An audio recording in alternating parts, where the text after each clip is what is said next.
Okay. We'll call to order the City Council of the City of Pacifica meeting for June 11th, 2018. Can we have a roll call, please? Councilmember Martin. Here. Councilmember O'Neill. Here. Councilmember Degree. Present. Mayor Pro Tem Betterlos. Here. Okay. Mayor Keener. Here. Let's have a salute to the flag led by me.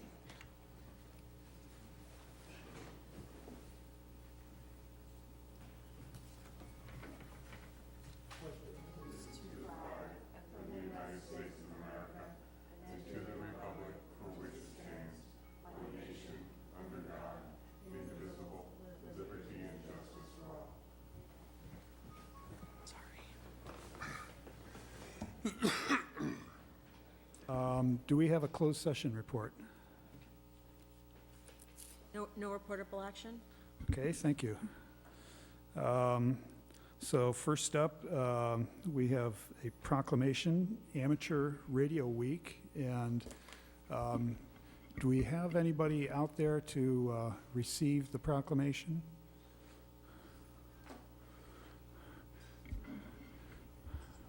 I think he's on vacation once in his life. Who Frank is he? Oh, Herbacher? it's Frank Herbacher. I Okay, believe he's on vacation right now. okay. All right. So be it. I'll read the first and last and let it go at that.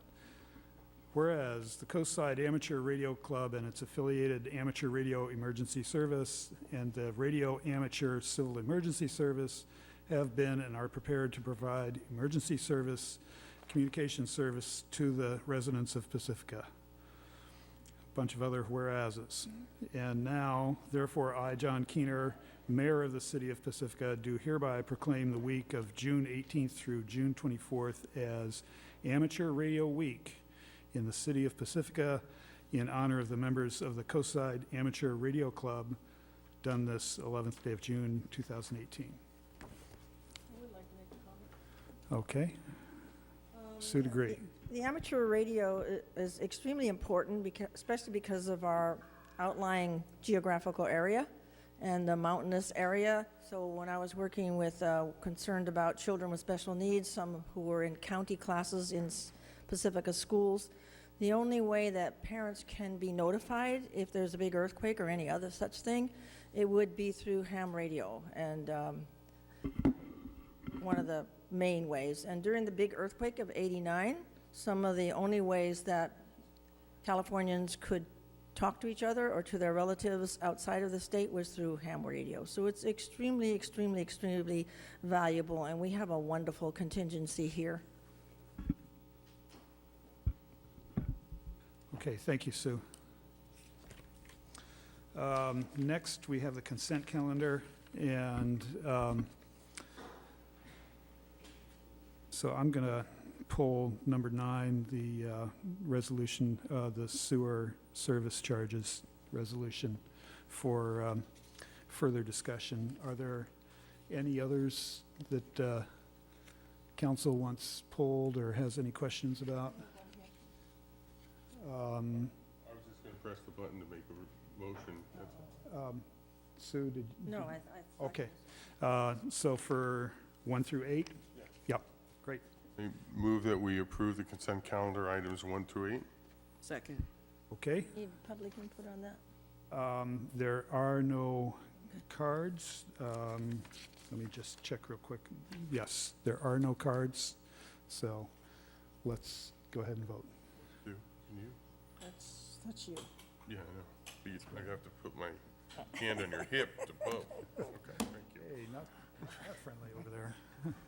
It's these machines. Okay, and that passes 5-0, and out of that. Okay, number 9, and this has to do, this is the resolution of the City Council to accept the report of, for sewer service charges for fiscal year 2018-19. And by accepting that report, that means increasing them 8% and directing the filing of the charges for collection by the city, by the county controller. And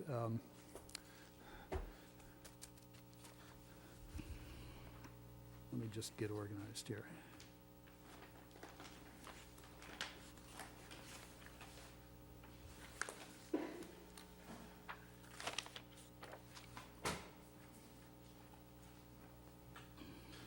Okay, so last year, when we passed the 5 years worth of increases, it was made clear that each year we would have to approve the next year's increase. And so we were, as a council, I would say somewhat reluctant to pass the whole gamish because it was almost a 50% increase. But the fact that we would come back every year and approve that year's increase made that more tolerable. So here we are. This is the second year of 5 years.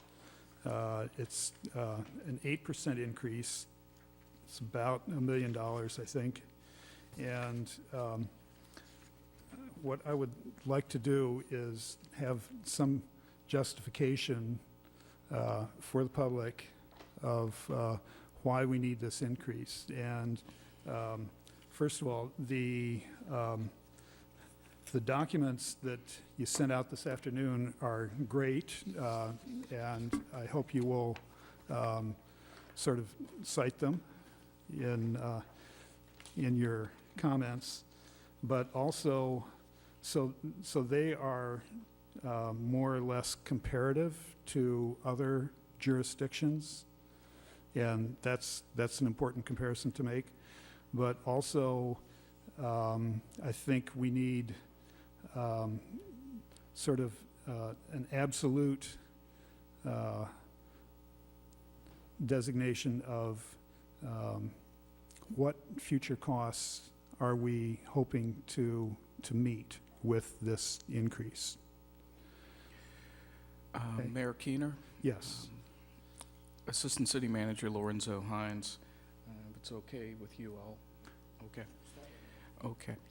So on May 8th, 2017, we began the process which enacted a new 5-year rate structure with a maximum annual rate increase. That process, as far as the ordinance was concerned, was completed on May 22nd. On packet page 149, we have provided the increase that council has approved through the 5 years that was approved last spring. As Mayor Keener has indicated, there is an 8% increase annually through 2019-20, and a 7% increase through 2021 and 21-22. It was necessary for us to increase these rates, and by the way, the rates for residential are on packet page 149, and the rates for commercial are on packet page 150. And it was necessary for us to increase the rates in order to allow the wastewater treatment enterprise to maintain its capital maintenance and replacement program. When we presented this issue last year, we presented a sort of a gross figure for the amount of capital spending that would have to occur over the next 5 years. And was that 80? Remember the total capital figure?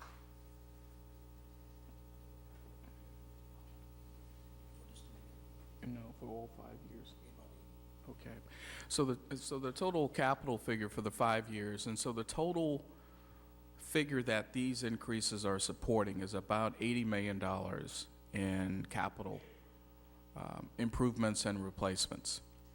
And just to interject here, so that includes the equalization basin, right? Yes, indeed. And I presume that includes also the interest on the equalization basin bonds? Exactly. And so that would be probably, what, 45 million, 40 million, something like that?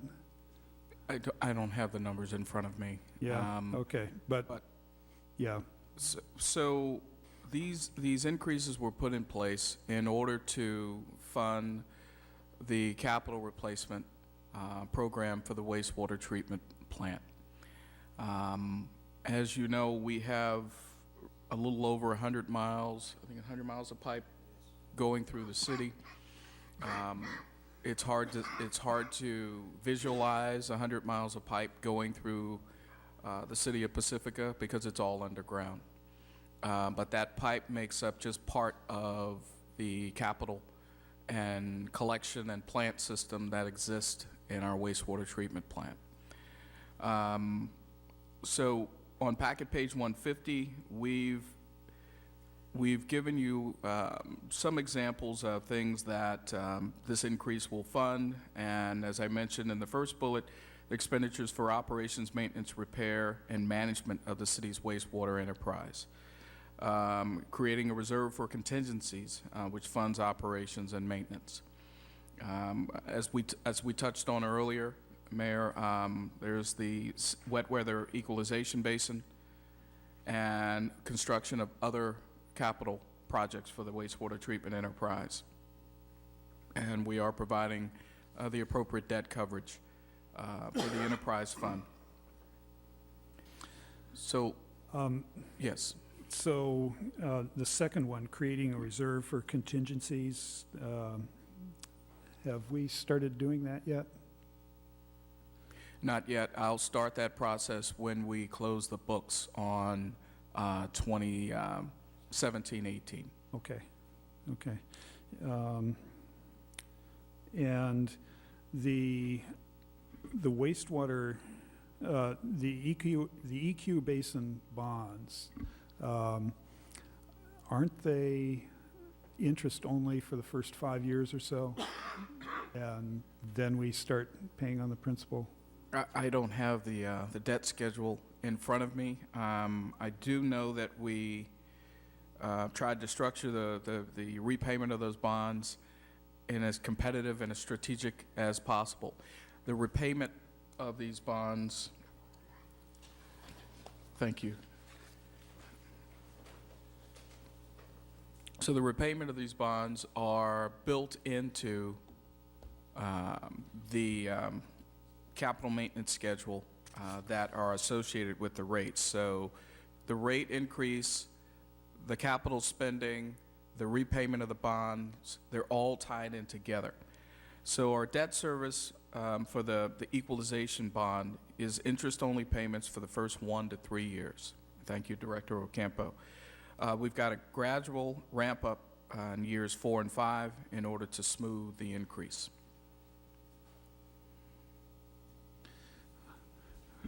Okay, and the other sort of question I had was,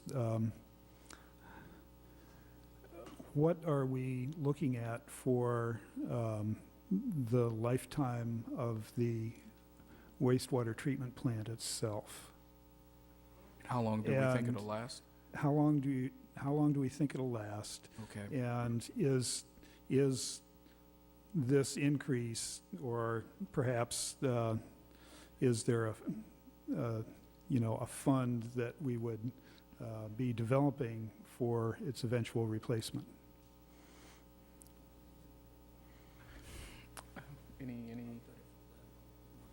I'll let you.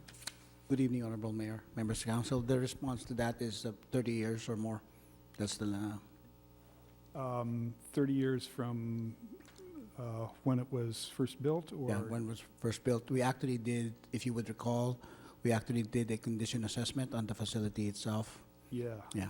And so what we're looking for, obviously, with the results of the study, we're looking at capital improvement projects that would even prolong the life of the plant. right. Are we thinking about trying to acquire some of that funding ahead of time before before we have to replace the plant, so as to reduce our future debt payment? Can you repeat that, Mayor?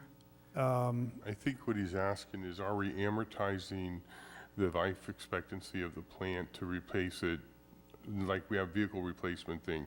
You think it's 5 years to replace a fire truck? Are we Right. putting, Are we putting money away to replace the plant? the sewer treatment plant? Exactly. As far as I know, I don't believe there's a replacement plan in place. I think that these dollars are going to fund a reserve for contingencies and to support those capital costs that are necessary to keep the plant going for that 30 years and beyond timeframe that Director Ocampo mentioned. Okay, thank you. Any more on,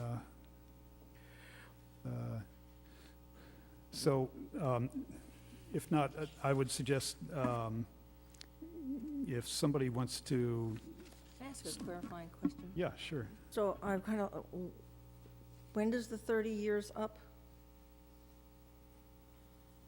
The plant is currently 16, 17 years old. Thank you. I have a question. Okay. So I think we talked about this last year a little bit. We don't have any hardship application. Is there some reason why that wouldn't be possible? Would that take too much money away from protecting the plant?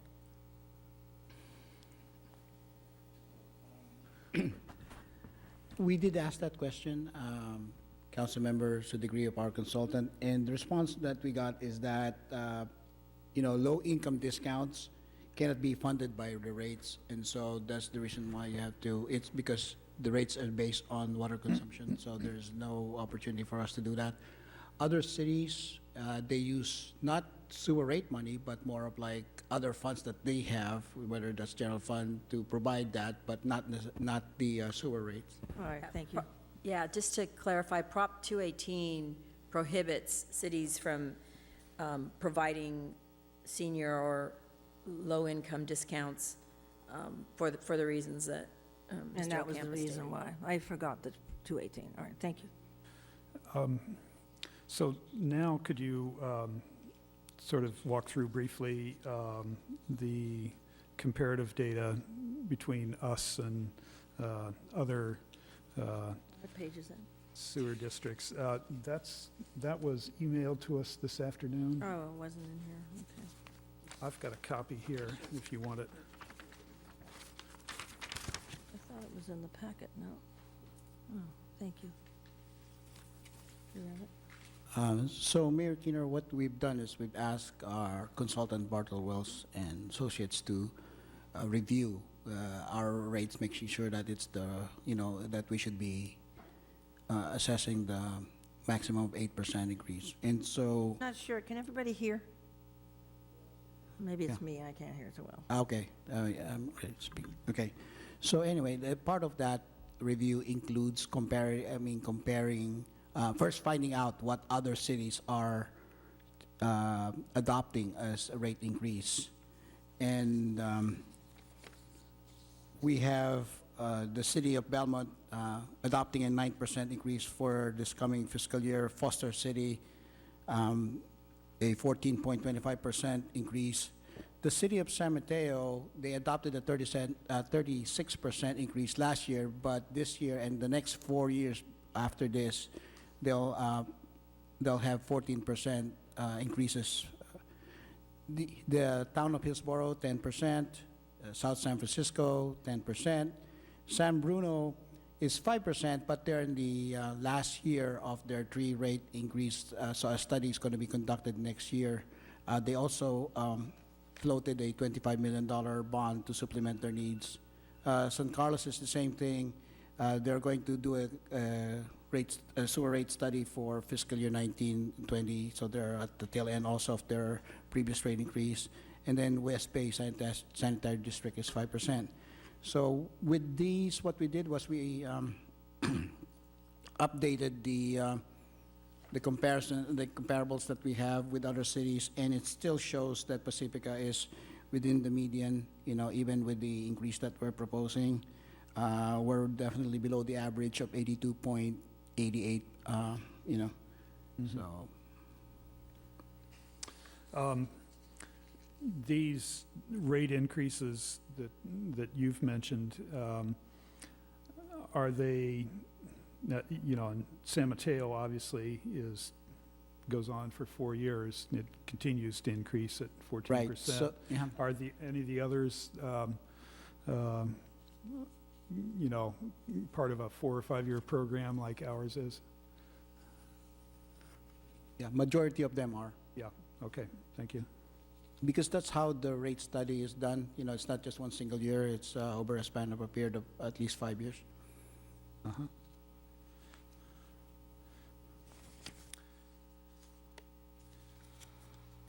Okay. I think that's all I have. Thank you.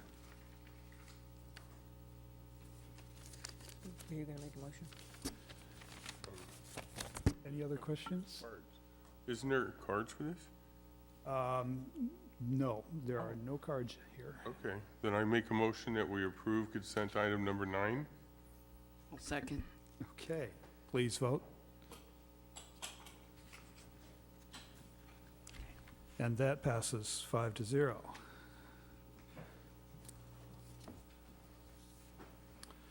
Okay, now we come to oral communications, and we've got quite a lot of cards on, I think, several different topics.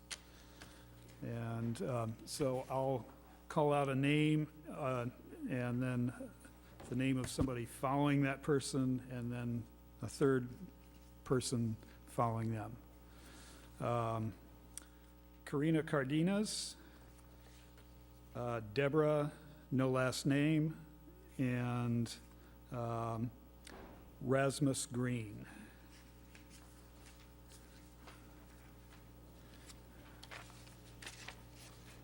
Hi, my name is Karina. I already know a lot of you guys up there. Hi. What can I say? I'm pretty persistent about ethical cannabis in Pacifica. Could you speak into the microphone, please? Yeah, can you hear me okay? Yeah, that's good now. I'm coming before you today to ask you to reconsider zoning maps for the retail cannabis business by expanding the eligible zone. If you were to amend the original cannabis ordinance from 600 feet to 400 feet when you cross the highway, our location would be within an acceptable range. For example, determining distances to school, our distance was measured as crow flies. It's straight across the highway. If it were to be measured with the road traveled, it's within the acceptable range. My understanding is that the original ordinance had 6 permits. Only 5 are being considered because Manor was excluded. 4 out of the 5 applicants for recreational cannabis are within 2 zones, Palmetto and Rockaway. My shop is fully operational, generating revenue that could be going to the city. I pay taxes and want Pacifica to benefit from legal cannabis. If 1 permit is still available, given that no locations at the Fairmont or back of the valley are opening, wouldn't Manor, as the northern part of Pacifica, seem an optimal location for dispensary? We've recognized the importance of serving the community in a respectful and collaborative way. We are committed to giving back to Pacifica and helping to establish an ethical and sustainable market for the sale of cannabis. To that end, we recognize the need for a model of sustainable cannabis and are committed to establishing guidelines to reduce and eventually eliminate single-use waste for cannabis packaging. As a single Latin woman working as an entrepreneur in the Bay Area, I'm working very hard to establish myself as a responsible and respectable entrepreneur. It's nearly impossible for me and anyone to find another location outside of the zones that you decided on. This is my last chance to pursue my dream of a self-sustaining cannabis industry and me being involved in it. I won't take any more of your time, but I'd humbly request you guys putting us on the agenda to further discuss adding Manor to the ordinance. Thank you. Thank you, Karina. Deborah, no last name, Rasmus Green, followed by Brian Holscher.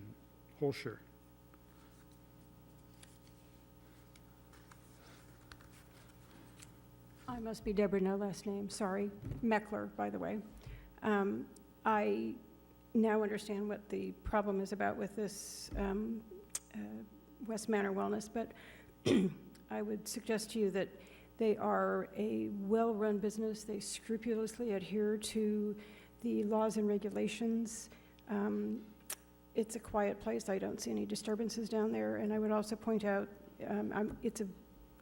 I have searched for places to obtain cannabis. It beats going into the city to have one here, close to where I live. And right across the street, there's a drugstore, Walgreens, that sells hard liquor. So, I mean, I don't know what your issues are with this, but I would certainly suggest that it is a rational, viable, and should be legal business. Thank you. Thank you, Deborah. Rasmus Green, followed by Brian Holscher, followed by Chuck Miller.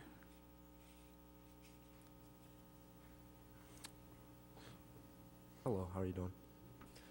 So my name is Rasmus Green. I'm here speaking on behalf of West Manor Wellness. I'm also speaking on behalf of my good friend, Tristan Vigil. He's been a Pacifica resident his whole life, and so have I. And I really question why we can't have a shop in Manor. My friend has epilepsy, and he's not able to travel outside. I can't hear you. Sorry about that. My friend has epilepsy, and he is not able to travel outside of the area. It's a convenient location for him. I personally went to school at Ocean Shore for 8 years, and when we were kids, we did not cross the highway. That was the rule our parents set. I do not believe that West Manor Wellness is easier to access than the other clubs in the city to schools. The other schools are very close to clubs also, and also in walking areas. I believe West Manor Wellness serves their patients very well. They give a service that not a lot of clubs do. Not a lot of people really care about their patients and really talk to them and help them find the right medicine. A lot of clubs sell them stuff and try to make them as much money as possible. I've personally seen lives affected by this club and helped by this club. I've seen patients go in without enough money for their medicine that they need, and they help them.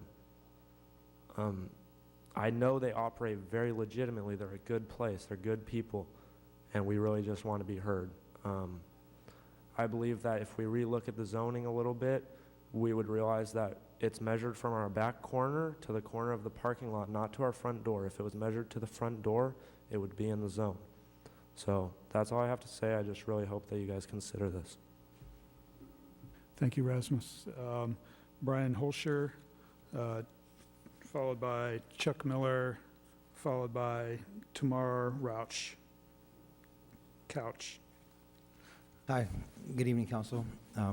Thank you for letting us speak and come up here and try to convince you to have us place on the agenda to reconsider the zoning, whether it be by changing the wording as crow flies or distance to the front door. I've been with West Manor for almost a year now, and to see the effect that West Manor has on the community, not just on the patients that have access to safe lab-tested medication. West Manor participates in every activity that the city has. It's here to be outstanding members of Pacifica. It gives back. It doesn't want to take from the city. I know that the zoning is a little strange, being as the Fairmont Plaza up top is owned by Chemco, which is a heavy stance against cannabis, whether it's medical or recreational, as well as Lindemar. So by excluding those two zones, the city was stuck with not having enough dispensaries that they searched out for. There's only going to be 5 permitted dispensaries, and the city ordinances stated it can have up to 6. So with the facts that the property owners are not allowing for cannabis because of their insurance policies and their federal loans that they have out, they're not allowed to, it would be really in the best interest of the city and the residents of the city to just look at the zoning and see if there's a way that we could be put on the agenda to have like an open discussion with the planning and the city council, and see if there's any way we can move forward and convince you guys that, you know, West Manor is beneficial to the city and to the residents, whether it's taxes or reducing the epidemic of the opioid crisis, allowing people to get medication for different illnesses like epilepsy, cancer. There's lots of cannabinoids that are safe to use, that don't get you high, that people don't have access to, that they really need, and West Manor being a place where a neighborhood that's really active. You know, there's lots of traffic that goes on there. There's lots of people, and to force those people to travel outside of their home or their neighborhood to locate what they, you know, should be able to get self-sustainably in their own neighborhood is it's frustrating to people. But, you know, we just ask that you could place us on the agenda to talk about it further. Thank you. Thank you, Brian. Chuck Miller, followed by Tamar Couch or Rouch, and followed by Holly Honeycutt. Good evening. Thanks for having me, allowing us to speak to you. I'm actually a neighbor of West Manor Wellness. I live on Esplanade, probably about a half a block from there. I'm also a patient/customer. You know, they're very nice people. It's a well-run business. We certainly I certainly understand the city's interest in protecting school children. That's obviously an important thing to do. But I will tell you, I never see any children in that area, even though, as the previous speaker said, there's a lot of people in the area, there's no kids. Also, the security at the place is very good. You can't get in the door unless they meet you at the door, they look at you, they see if you're someone who should be in there, so no children could possibly get in there. So there's not really a child issue associated with the place. And then I myself was an entrepreneur. Starting my own business is one of the most terrifying things I've ever done. For this woman to have put her life into this business and then for it to not be successful, it's a terrible and devastating thing, especially in this day and age when income security is an issue for a lot of people. So she's providing jobs, and she's doing something that's actually very difficult.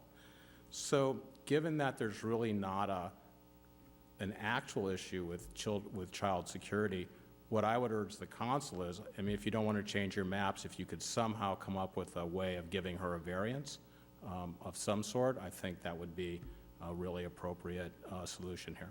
Thank you for hearing me. Thank you, Chuck. Tamar Rauch or Couch, Holly Honeycutt, and Jane Foster. Good evening, ladies and gentlemen. My name is Tamar Cabbage, just so you know. Cabbage. I am a patient of West Manor Wellness. I have been utilizing their facilities for quite some time. I've gone to other clubs within Pacifica, and I haven't found what I have found at this particular club, the knowledge of the medications, because I have myself have dealt with the opioid problem, and I can't take that medication any longer, and I refuse to. And this is the better course of action for me, because that other medication is very detrimental to my physical well-being. And this medicine takes care of that pain in a manner that I was amazed to find out. And I'm grateful for it. This town has always been a free, kind of happy-go-lucky people, and I've always loved that about Pacifica. And yet, this issue about the zoning, I can understand the problem, but at the same token, I've been around here quite a bit, and mostly what I see are young adults, couples, and their dogs. I have not seen children flying around in this particular area of the store, and it's very well maintained. And I really, truly, I come from San Mateo. I need a cannabis place where I can go and feel safe and secure, get the medicine I need, and not worry that, I'm gonna have to go somewhere far away, or for the factor of having it delivered to me and not knowing who I'm letting into my home. I like the convenience of being able to go there. And when I'm in town, I also spend my money in town. I stay in town for the day and I enjoy myself. So I would greatly appreciate if you could figure out maybe an amendment or something to this zoning issue and get that taken care of. I greatly appreciate it. Thank you so much. Thank you, Tamar. Holly Honeycutt, followed by Jane Foster, followed by Nicholas Hope.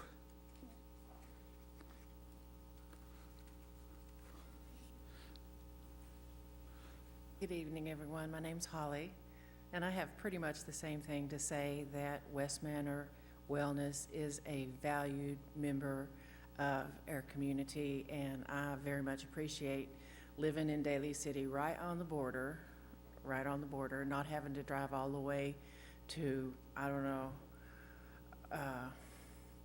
Rockaway to find a dispensary.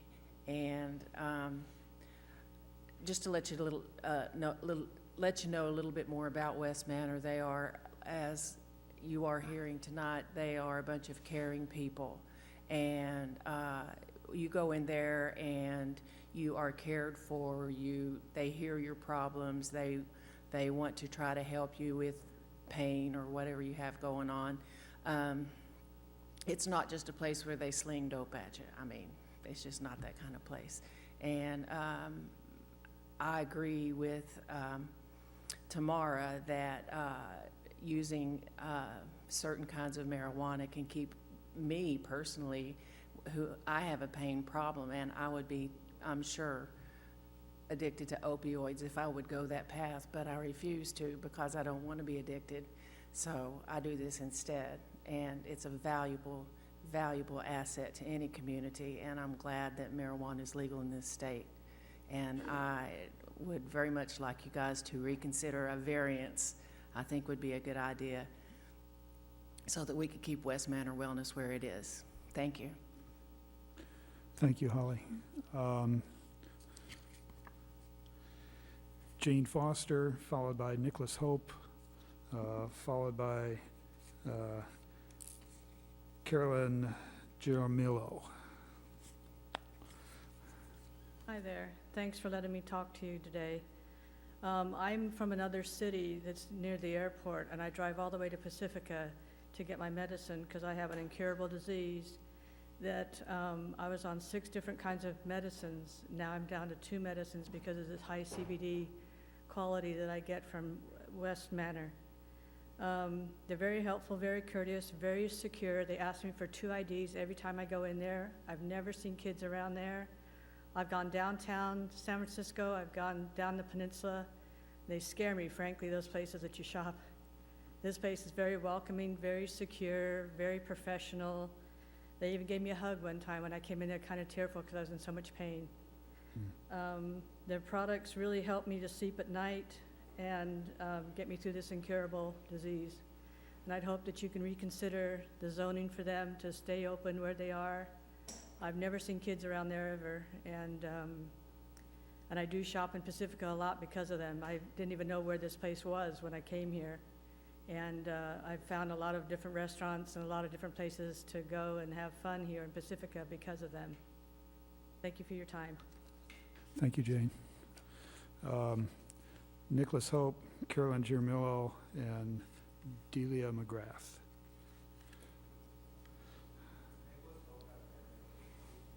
Okay, thank you. Carolyn, and I butchered your last name again. Good evening, council and staff. My name is Carolyn Jaramillo. I'm here this evening with other members of the Pacifica Peace People to request a resolution regarding Pacifica's future investments. We are here to formally ask you to pass a resolution stating that Pacifica will never invest in any weapons-making company or financial institution that invests in weapons industries. We realize our country needs to be secure, but we know that currently the United States spends more on defense than the next 8 countries combined. We are against investing in companies that depend on the federal government as their primary customer and consequently make perpetual warfare their business plan. The cycle of campaign contributions to military contracts must be broken. Pacifica may not have large investments, but we do not want our city to contribute 1 penny to companies that make a killing by killing. By asking publicly for such a resolution, we are encouraging you to act locally for peace globally. We feel a policy that rejects complicity in war and violence is very much in line with the goals of making Pacifica a safe, connected, and compassionate city. We realize that you set fiscal sustainability as your first goal this year, and we applaud that aspiration. We see that goal as a mandate to make wise decisions that promote a peace economy and reject any contributions to a war economy. Tonight, we'll give you a copy of a model city resolution that cities across the country are adapting and adopting. We are asking you to adopt a similar resolution for Pacifica. Please put a divestment resolution on a future agenda. Thank you. Thank you, Carolyn. Delia McGrath, followed by Betsy Giovanni, followed by Marcia Murphy.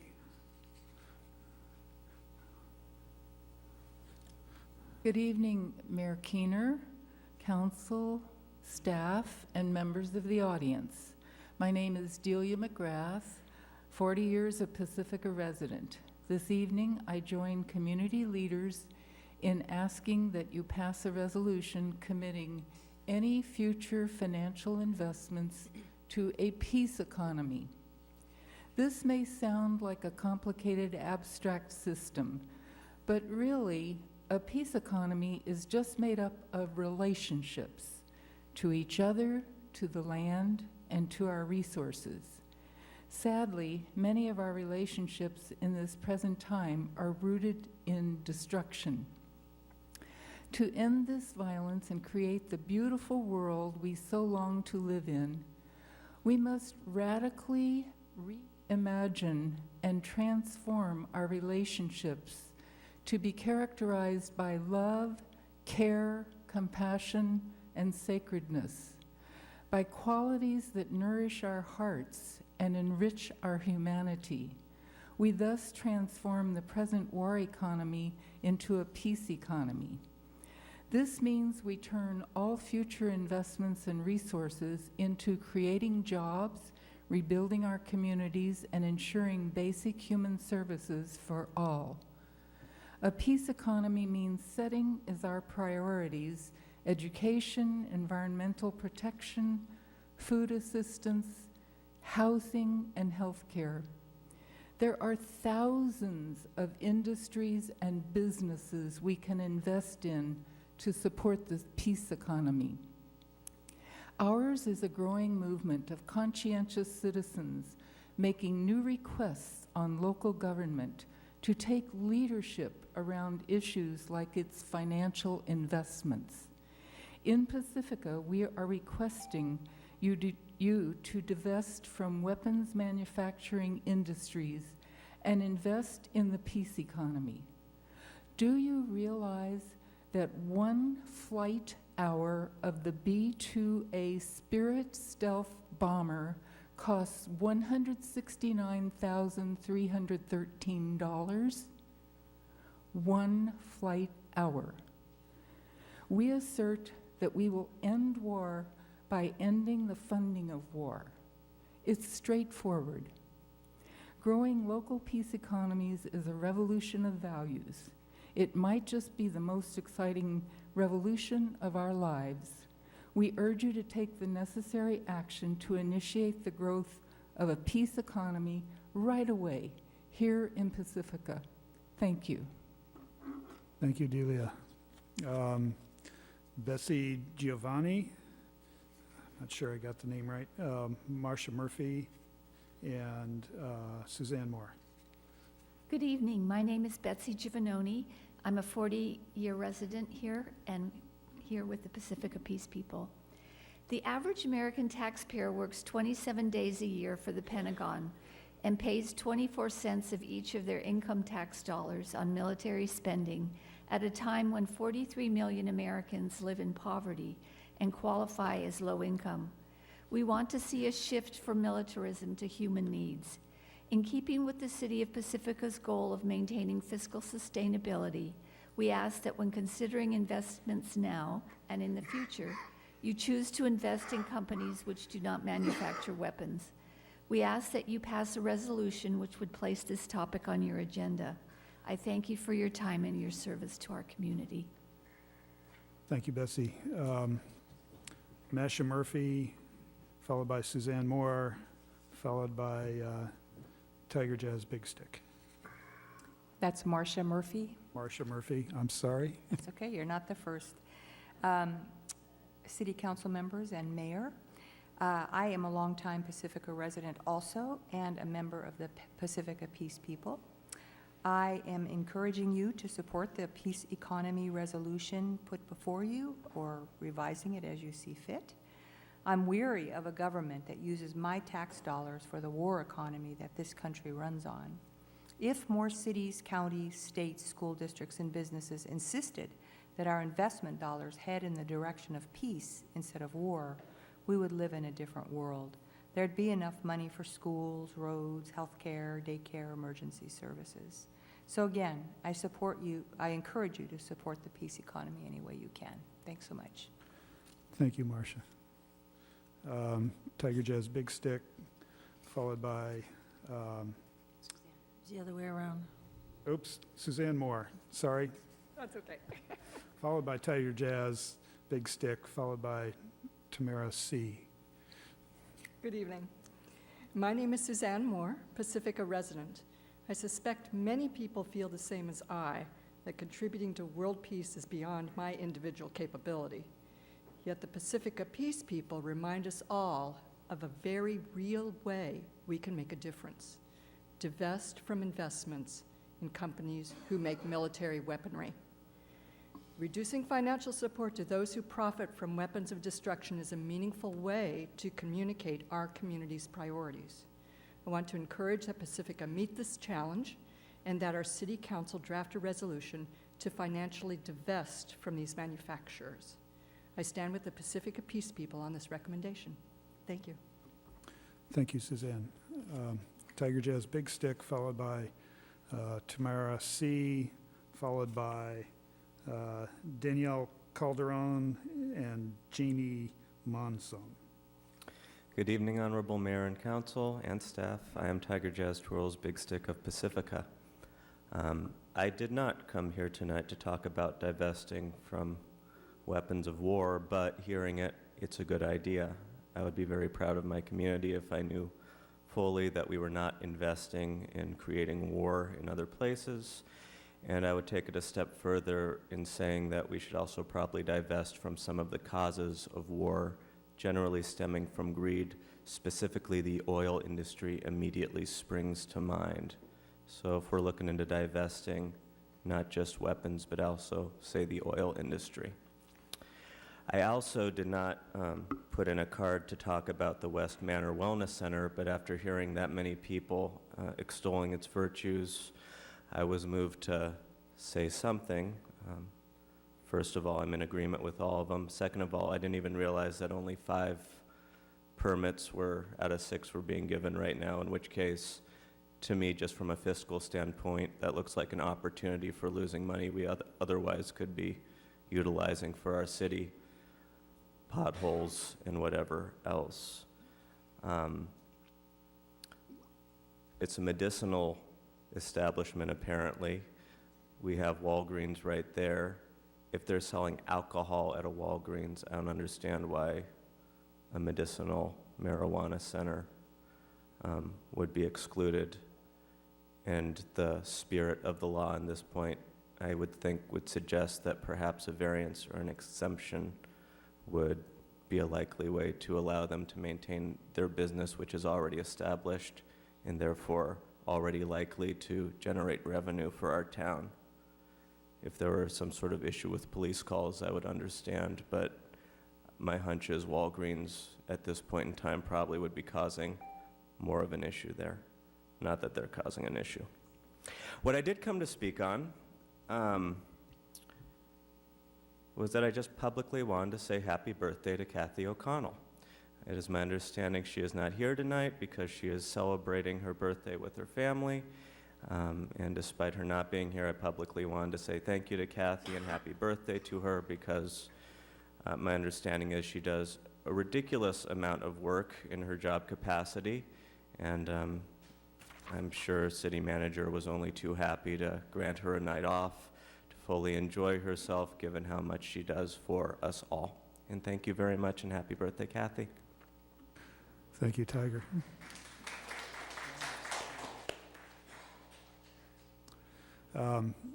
Tamara C., Danielle Calderon and Jamie Monazan, and Marcelo Gonzalez Soto. Hi, I'm Tamara Chance, and I play guitar, and I love Pacifica. I just sort of blew in a couple of years ago.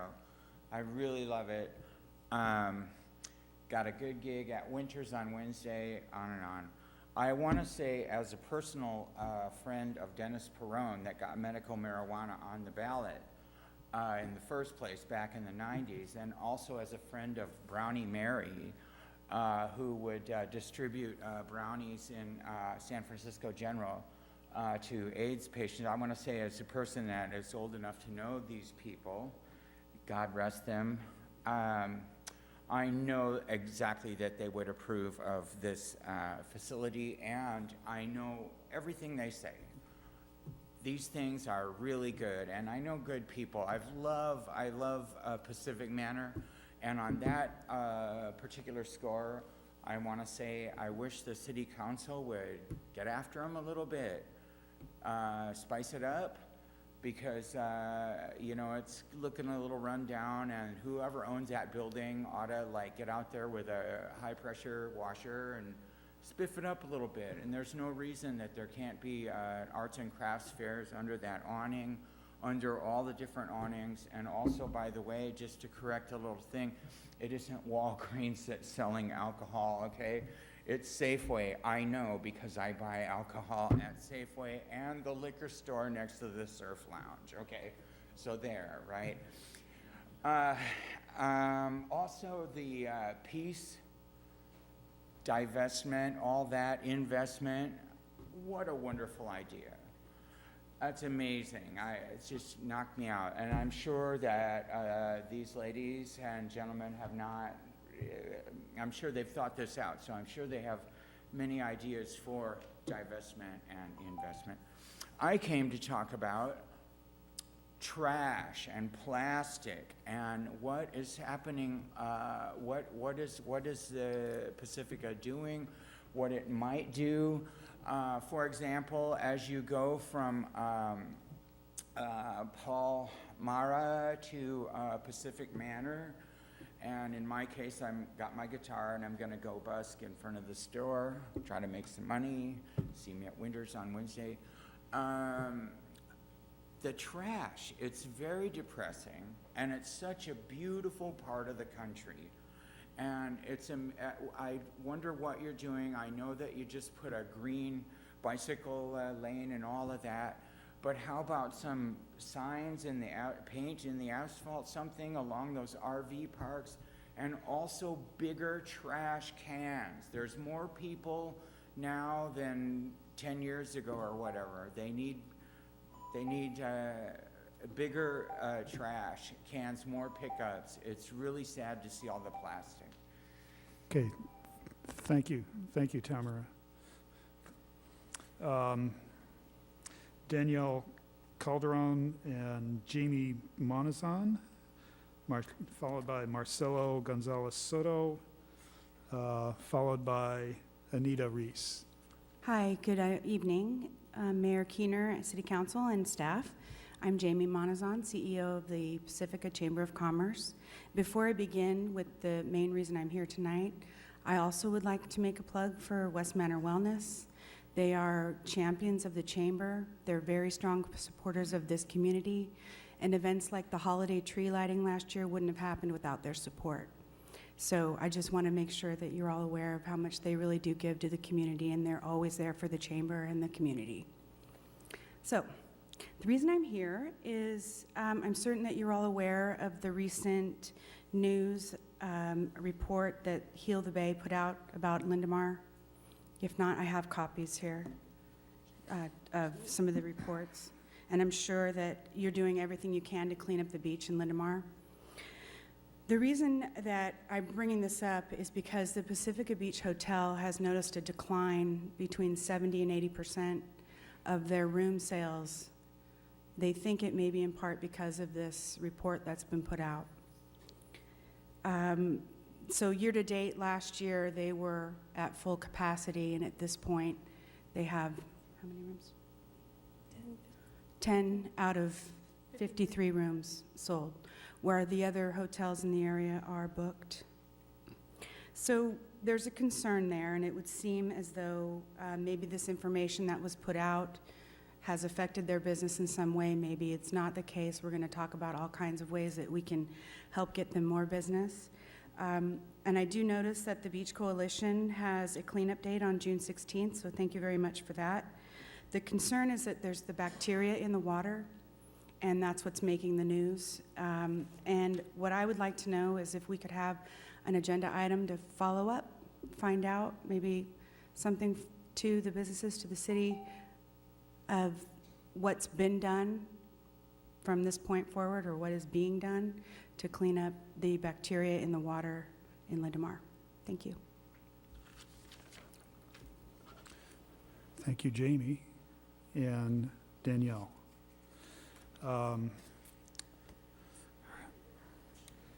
Marcelo Gonzalez Soto, followed by Anita Reese, followed by Eric Corgus. Good evening, my name is Marcelo.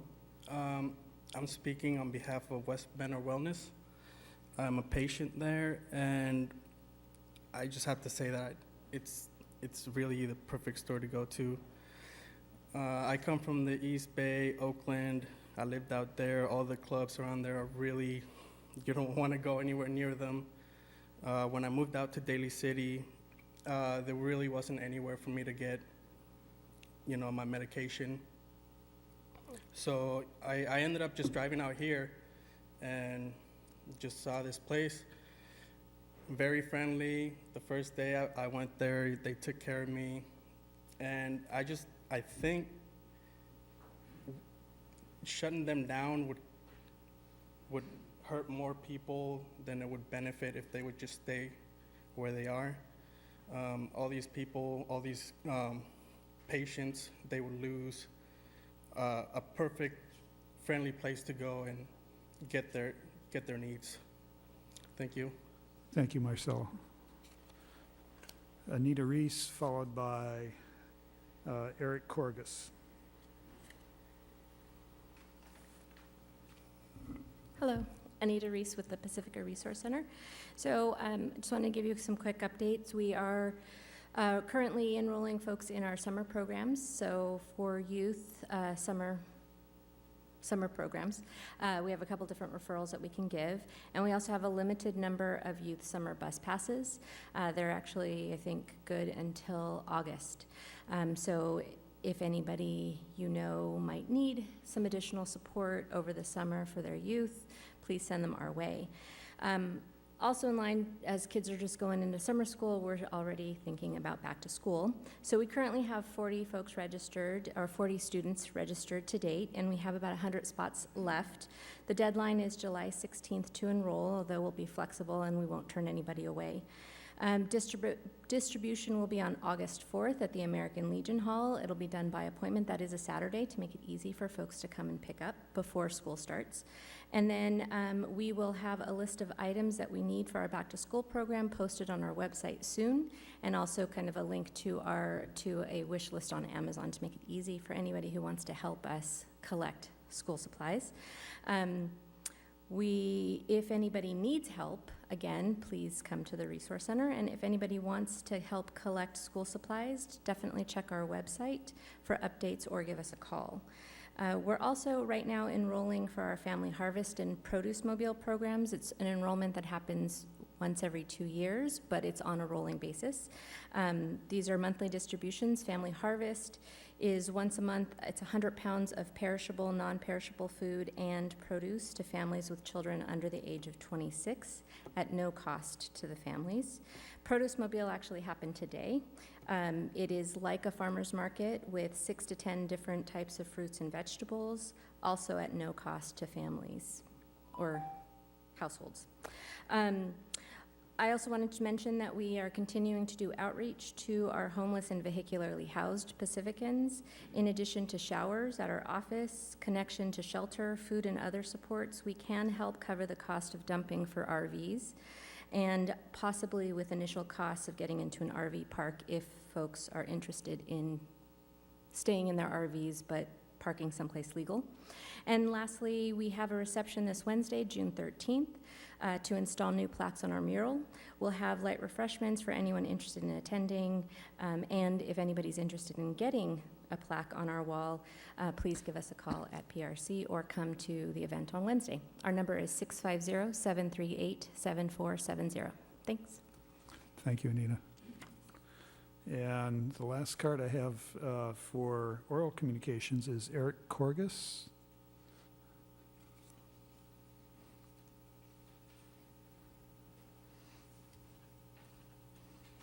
All right.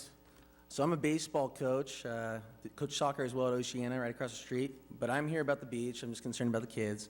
I'm sure none of you, or I'm sure all of you probably know about the beach and about Lindemar Beach specifically, and how it is pretty disgusting out there. Mercury News ran a story, SF Gate, and many other news outlets. People have learned that our city is not a good spot. Typically, I go there to, I go to Lindemar Beach to go to the Taco Bell, and it's one of the best surf and eat spots, I believe, in the nation. But now we're number 4 in the most polluted beaches in California. That's very concerning.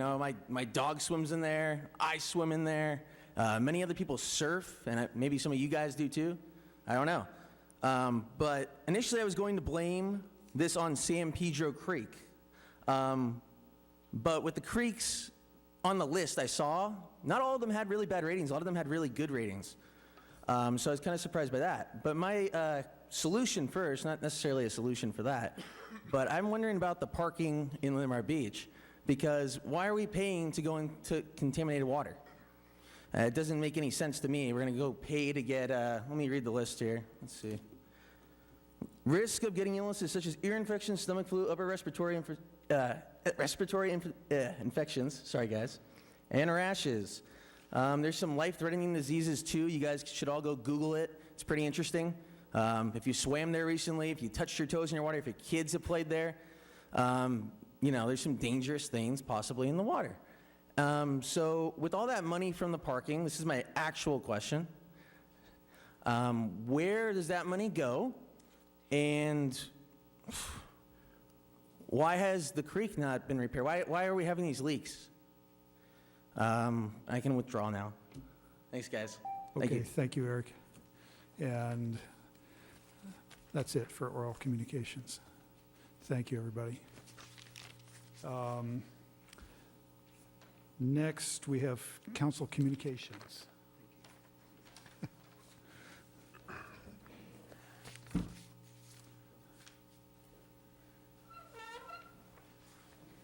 Everybody ready to go? Yeah, go. Okay, Sue Vadalas.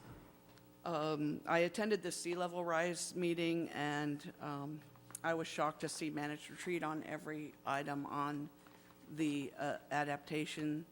We will have one other public meeting on June the 23rd. That is a Saturday to allow for more people to be able to attend. I attended the Association of Bay Area Governments, which just is merging with the Metropolitan Transportation, MTC. Yeah. And so mainly we discussed budget, but we did have a session on sea level rise. There is a company that they put out proposals, and other companies brought in proposals for sea level rise, and it was quite interesting what they discussed doing and the changes and the different types of plans they have for sea level rise. I went to the Chamber's Taste of Pacifica. I ate too much, and it was really nice to see all of the restaurants in Pacifica bringing food and drinks, and it was quite enjoyable. I went to the 21 Elements Home for All meeting, which was regarding collecting fees, in lieu fees, for developments. We don't have too many developments, but it was an interesting meeting about whether or not it's better to collect fees or have homes built as below market rate homes. I supported the Pacifica weightlifters in Monterey this weekend, and I also went to the county fair and saw the Pacifica 4-H people and their animals, which was really impressive. Some huge animals. And this morning I went to the library Joint Powers Authority, where we were on the list as one of their projects, the project of the 2 libraries, but we approved the budget. And this week we do have a library advisory meeting on Wednesday at the Sanchez Library at 6:30. Thank you. Thank you, Sue. Deirdre Martin. I was also at the Sea Level Rise meeting. There was a decent turnout, but not as well as I would hope. So the June 23rd is the last public meeting, and I really think that everybody should show up. It's Saturday afternoon. I unfortunately will not be there, but I will be, closely paying attention to that. So remind your friends, remind your neighbors, remind people in the back of the valley that this will affect you. May not be right now, but in the future it will. Along the lines of peace, there was a peace run, and I'll let Mayor Keener talk a little bit more about that, but they made a stop here. And I was lucky enough to attend that and that little ceremony there, and I'll let Mayor expand on that. But it was really something special, and a lot of the folks who were here tonight were there as well. So that was really neat, and I hope we get to do that again. And in preparation for the next run, I started running last week. So along the same lines of peace, the divestment from kind of weapons is the fact that the city is aware of that request is, I just want to let you know that we're aware of it, and that in early July, maybe early to mid-July, we are looking at our investments, not just for weapons, but also for fossil fuels. So we will look at some of that stuff and have those discussions then. One thing to keep in mind is that my husband is now a captain in the Navy, which is where I'll be next week for his pinning. So just everyone keep that in mind, that part of my heart is protecting our country too. So we will have that discussion when we will. We received a lot of emails about speeding on Seville. Seville Avenue is between Lindemar Boulevard, right near the Beach Monkey Cafe, and Crespi. And it's actually one of my favorite streets in the city of Pacifica. It's kind of this little crossover. And unfortunately, there's a lot of speeding that goes on in that street. And there's children that are out there now kind of advertising, please don't speed on our street. So if you're out and about in that area, please just, slow down. The Pacifica Police Department is doing what they can to try to mediate that and keep an eye on that. So just want to make sure that everyone knows that is getting a little bit of attention there. About trash, somebody brought up trash. We did have a beach cleanup this weekend. We have a beach cleanup in Pacifica every weekend. The Pacifica Beach Coalition hosts that.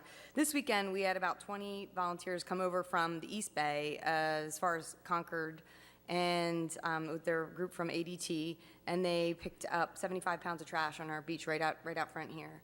1,500 cigarette butts in 2 hours, and that's nothing compared to what we get, at Lindemar and Rockaway. But we're doing, the Pacifica Beach Coalition, in conjunction with the city, is doing what we can on the ground, in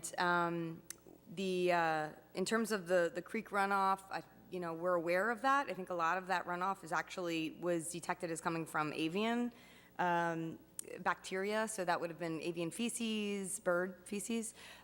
So we're aware of that. I'm not so sure that actually has a direct impact on people staying at the Pacifica Beach Hotel. I'd really like to see some of that data, but it's on our radar for sure.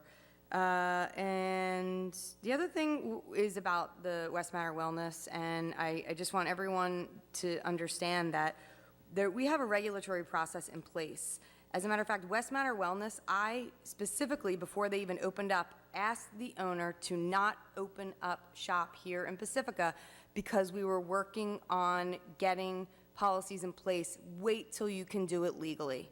So that was completely disregarded, and while I believe in what you're doing as a business, I just believe more in our regulatory process here in the city of Pacifica, and unfortunately, where you opened up doesn't work.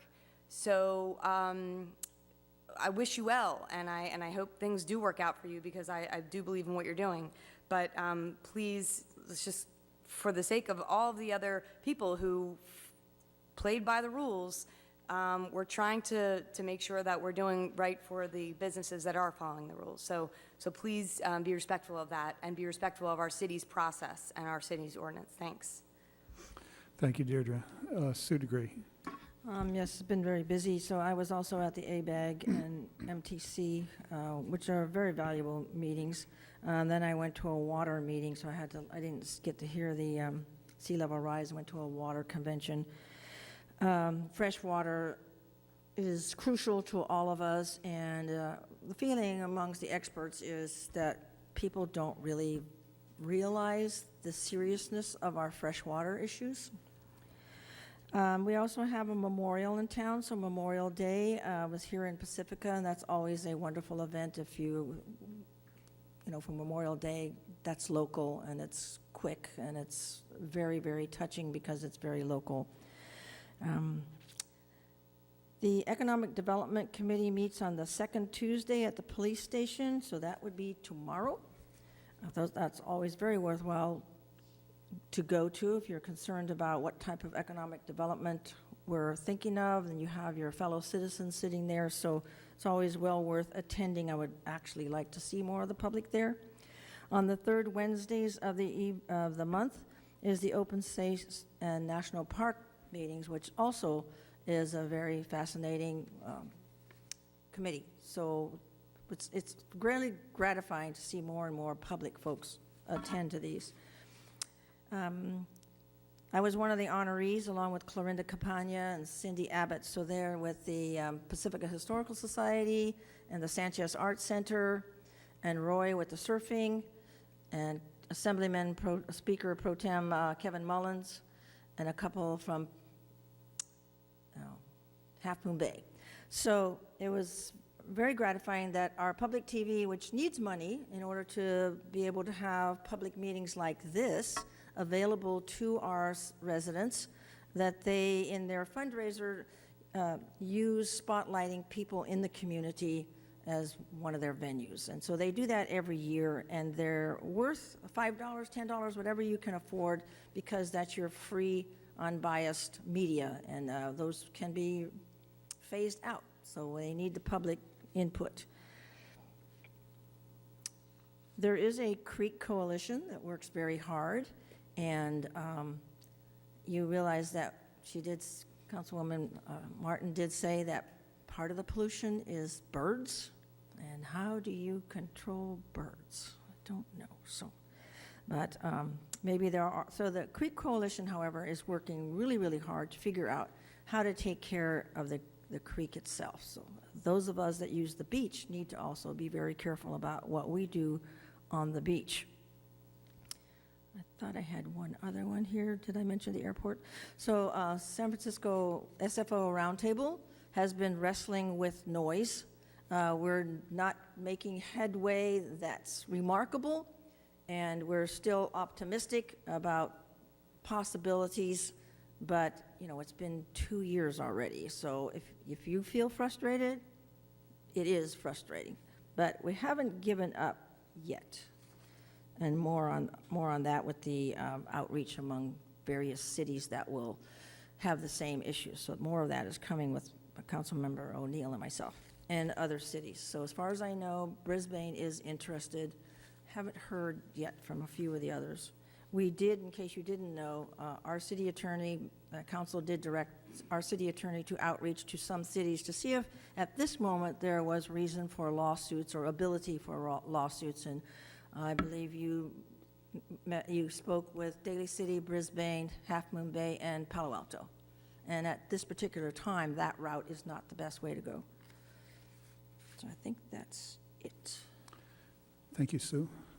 Mike O'Neill. I also attended the Taste of Pacifica.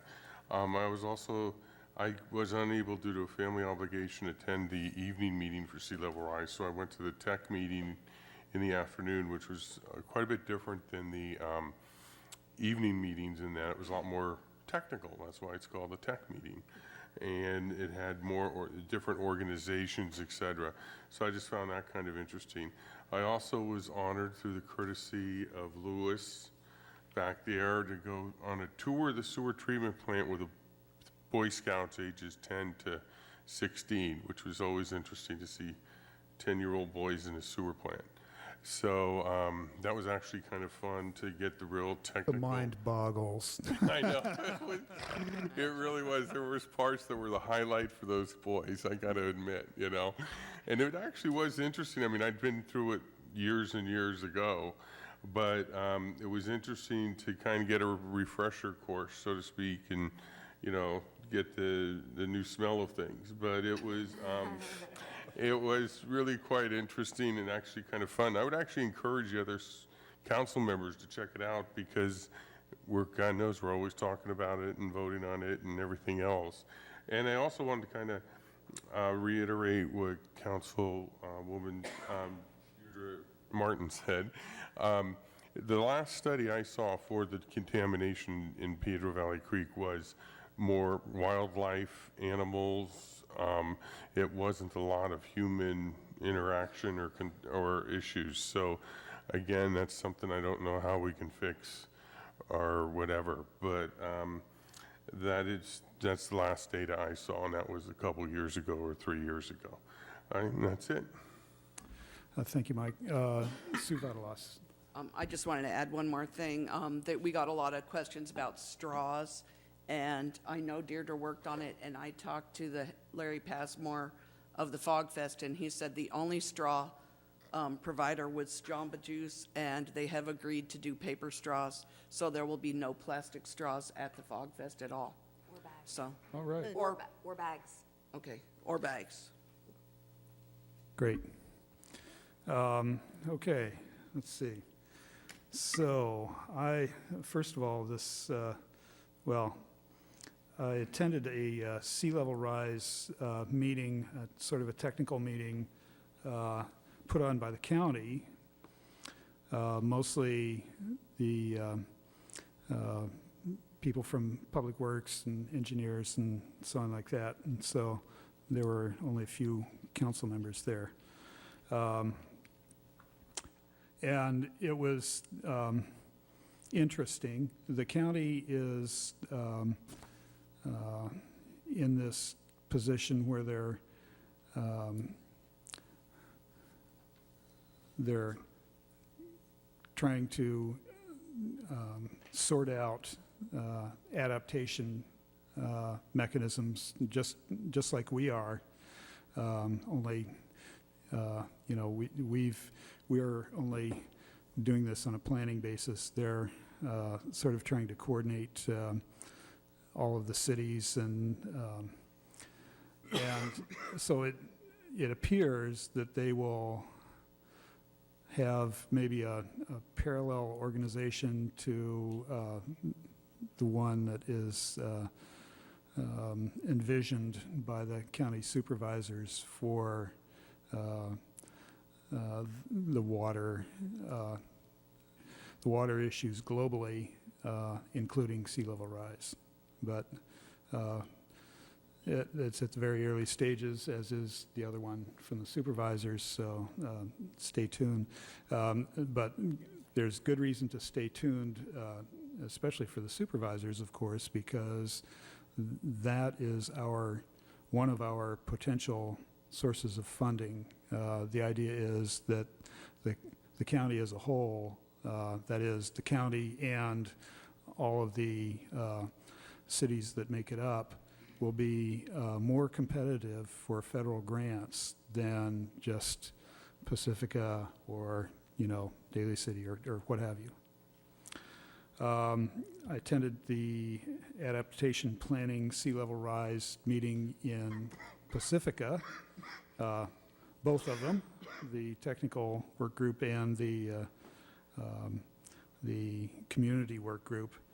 And as Sue Vitalos alluded to, there was sort of a little bit of a surprise. The Coastal Commission made our contractor, ESA, include managed retreat as an option.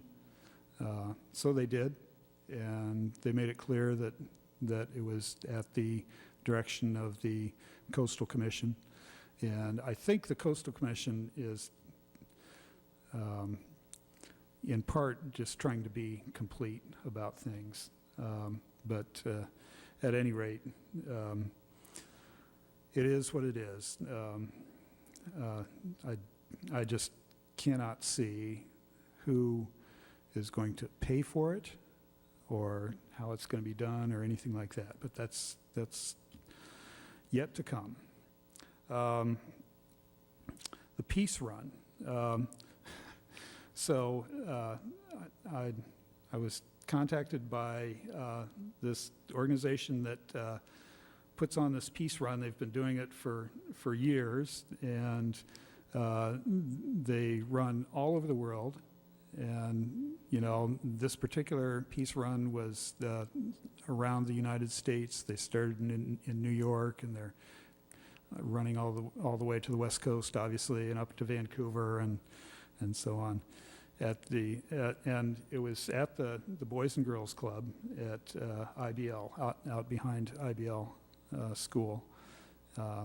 And it was just a really neat occasion, you know. The runners, obviously, they had a torch, like, you know, sort of an Olympic torch, and everybody got to hold that, and so it was a great occasion. The Pacifica Peace people were there also, and as well as the boys and girls, who were the point of the thing, obviously. Let's see. I attended Kathy's retirement/birthday party, Kathy O'Connell's party last Saturday. And, you know, it was a good time. It was at the Pedro Point Brewery, and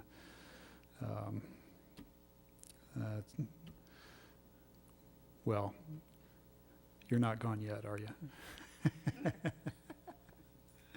And finally, I'd like to say something about San Pedro Creek and Lindemar Beach. It's almost certain that San Pedro Creek is the source of the pollution on Lindemar Beach.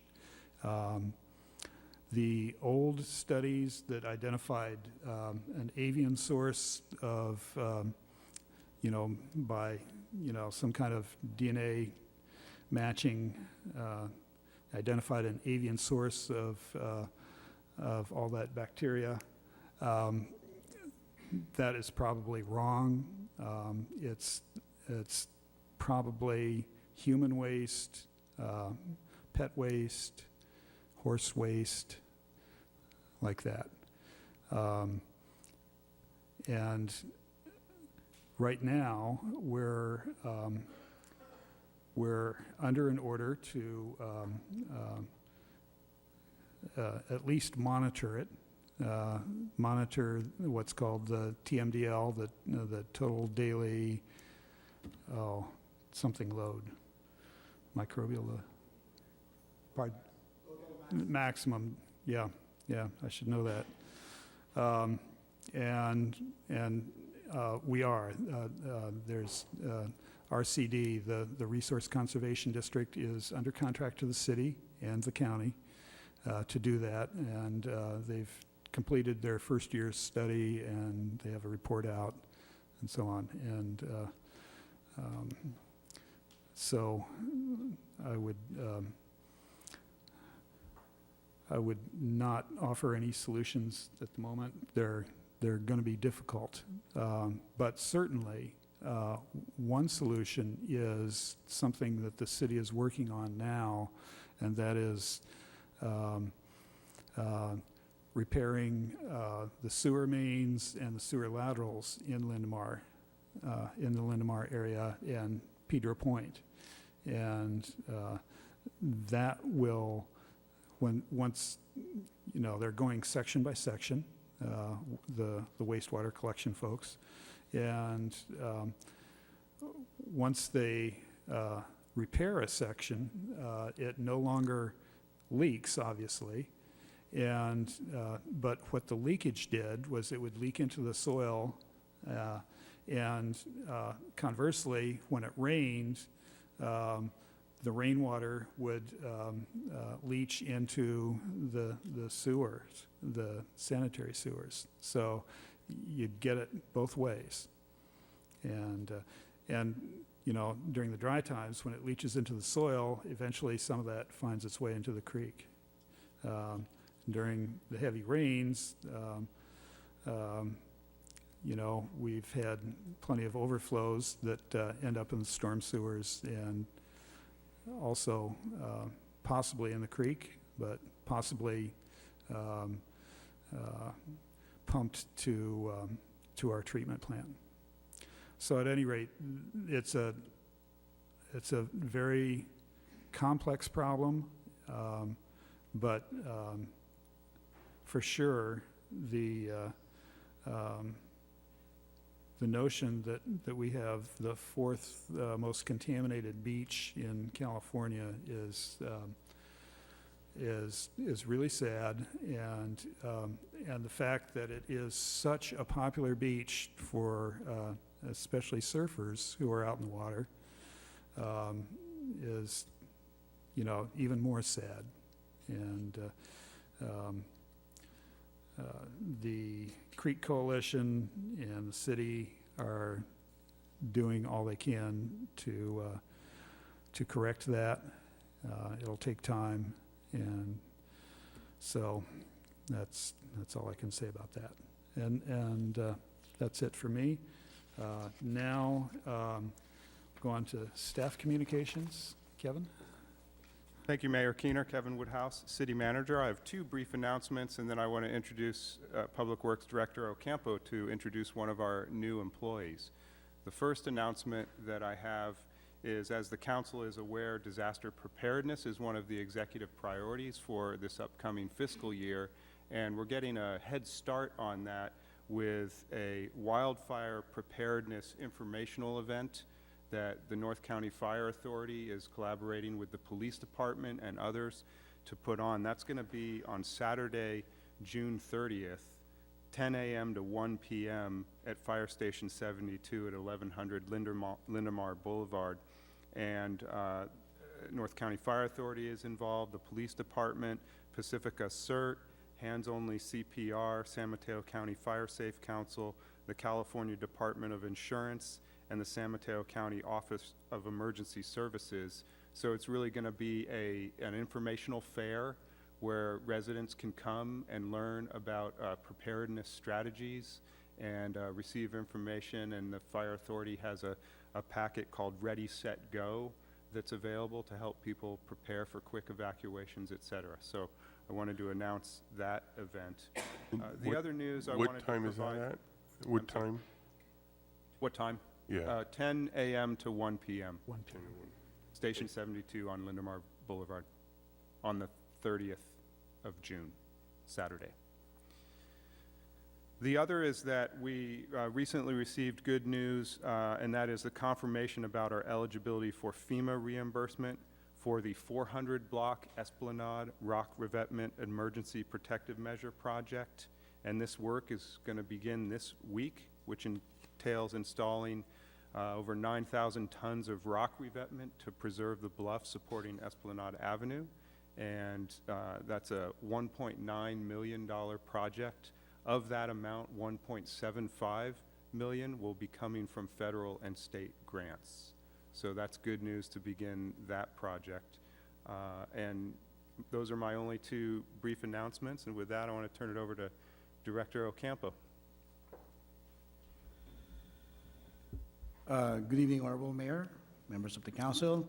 I would like to introduce to you the latest addition to our Public Works family, our new Deputy Director for Public Works in charge of engineering and field services, Mr. Sam Bautista. As a brief background on Mr. Bautista, or Sam, Sam is a native Californian, born in Fresno and grew up in Madera. He attended the University of Southern California, where he earned his degree in engineering. He is a registered professional engineer in our state and has over 20 years of experience in municipal engineering. He actually started his career in a public service with the county of Maui as an assistant engineer. He later returned to California and served the cities of Lathrop, Millbrae, and the last one is South San Francisco. So again, he comes to us from the city of San Francisco, where he was there for 11 and a half years. His last title was principal engineer for the city of South City.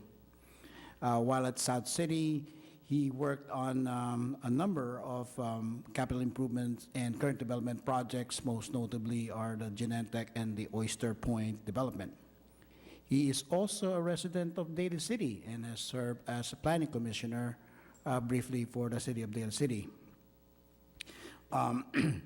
He is a college football enthusiast, and needless to say, he's rooting for the Trojans.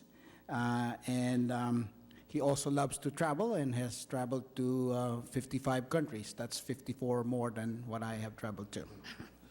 Honorable Mayor, members of the City Council, Mr. Stan Bautista.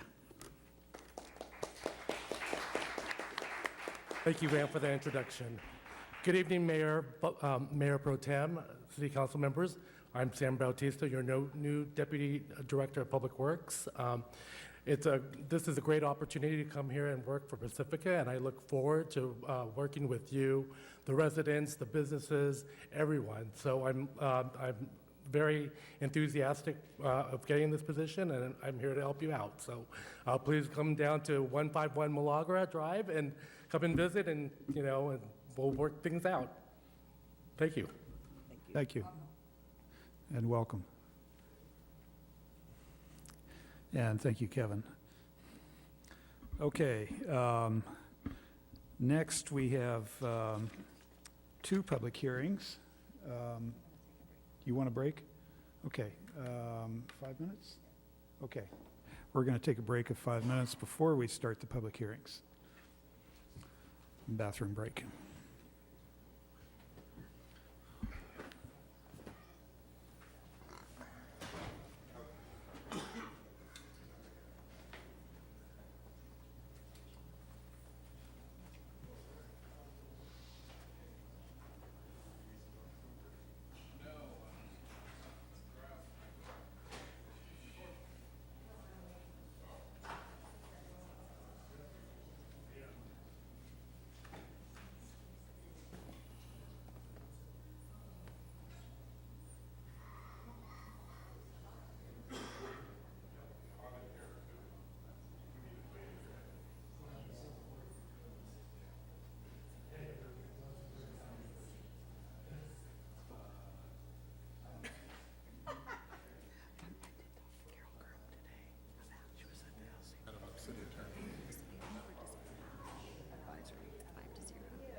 I will do my best to get the crap in order.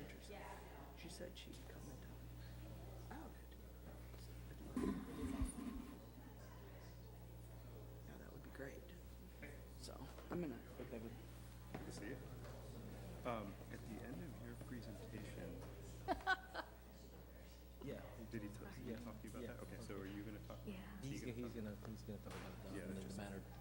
So this one, they probably approved, that was on consent.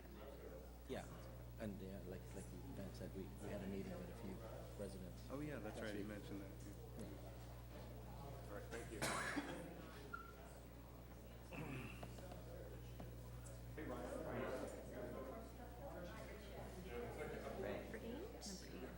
No, just in case they have questions. Okay, I just want to make sure. We're good, thank you. Pulled out for discussion, but they approved it all, 5-0. Okay, cool.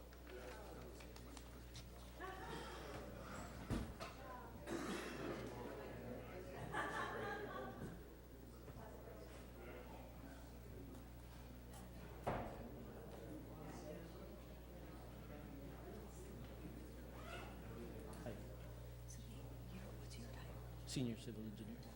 Oh, yeah. Sure.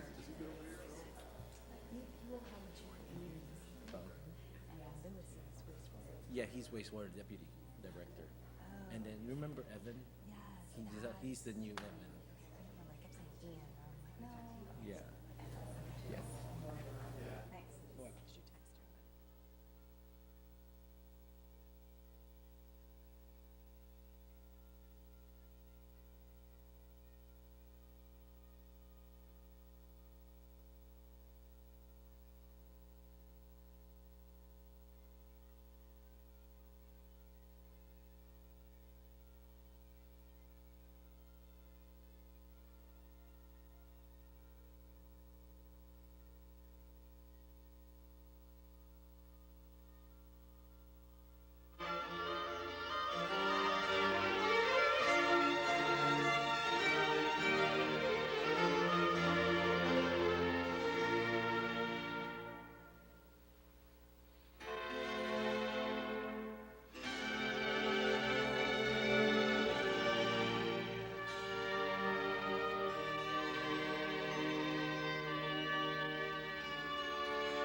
adopting the City of Pacifica 2018 to 23 capital improvement program.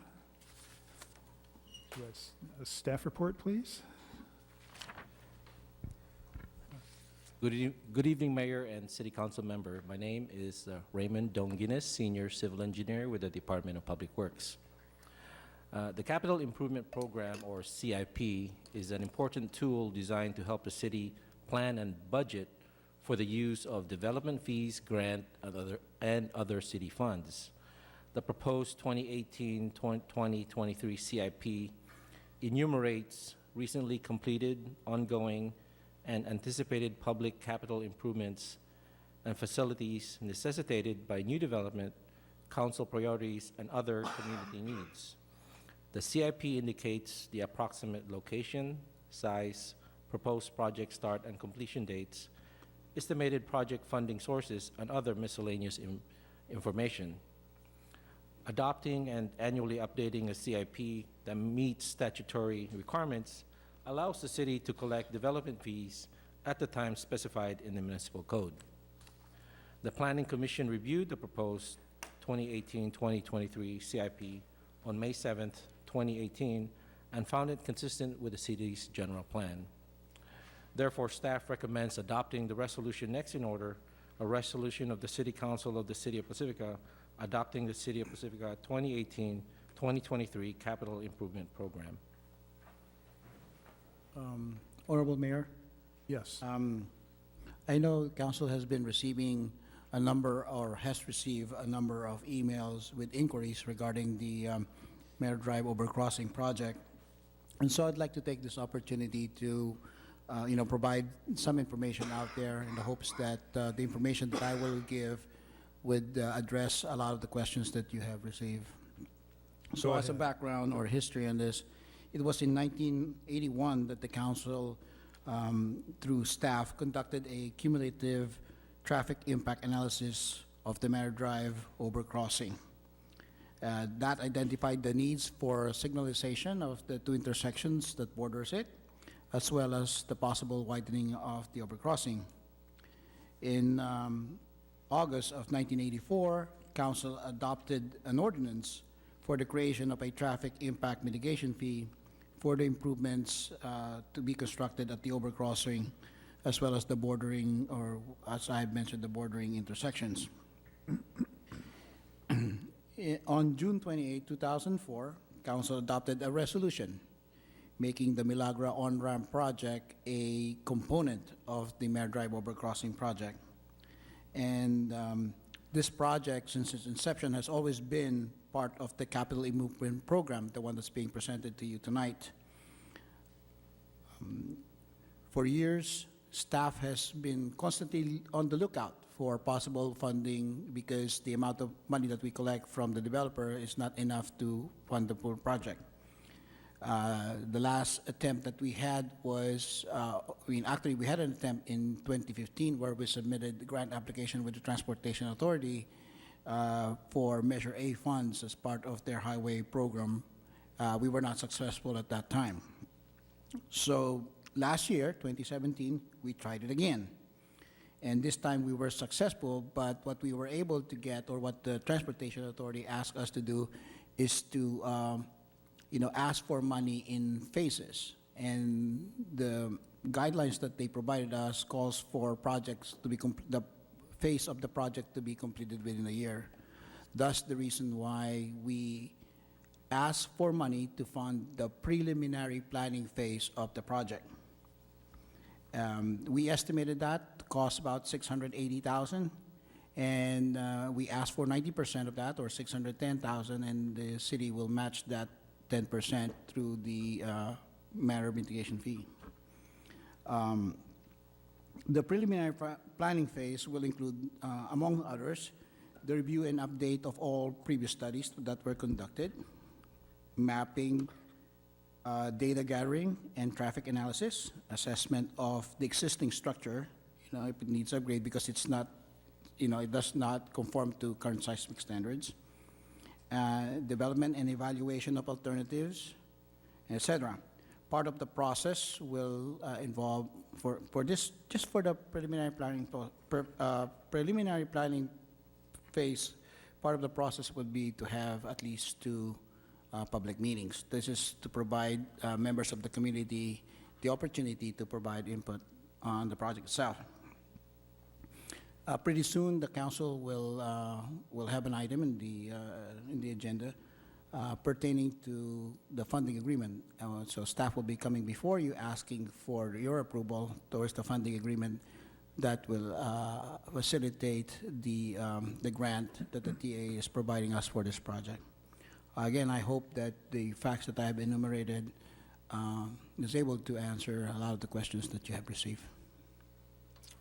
Thank you. Thank you, Van. So does the project include the highway on-ramp, the Highway 1 on-ramp, or is it just the overcrossing? It includes the on-ramp. It's a component of it by virtue of the resolution, so it's one project by itself. Okay.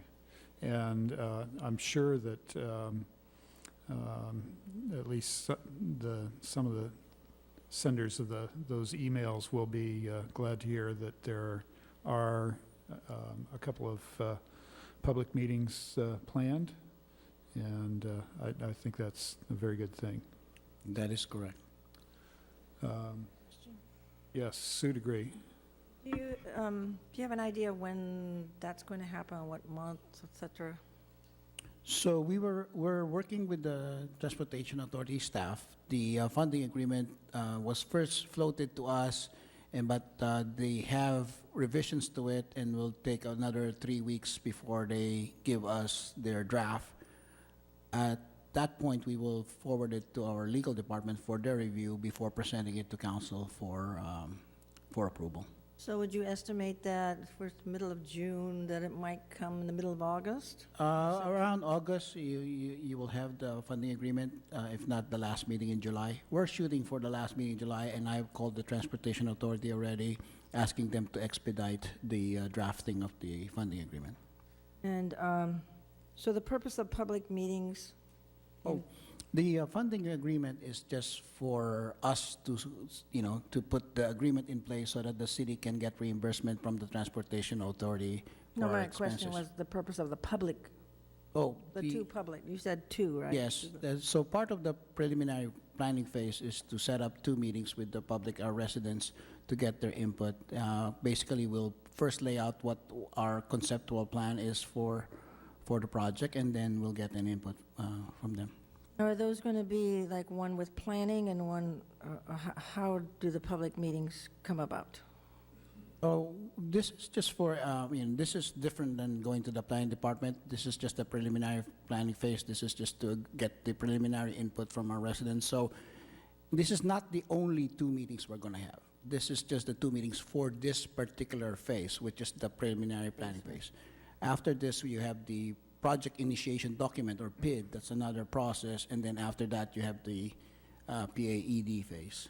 That's the environmental phase. So there's a bunch of meetings there too. So what I would like to do or emphasize is that there will be more than adequate opportunity for the public to weigh in the project. And this is something that we intend to really reach out so that the public's input can be solicited.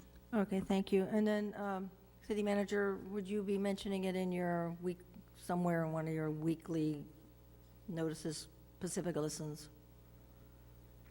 Yeah, absolutely. We can do that. This is a significant project, so we'll be pushing out the information about it. Thank you very much. Sue Valas. So if I understand you correctly, this started in 1981 and has been on council and planning commission capital improvement project items probably since 2004. Yeah, the last document that we have, and I'm presuming it's even before that, 2004, when Ray started putting together the capital improvement program, it's already there.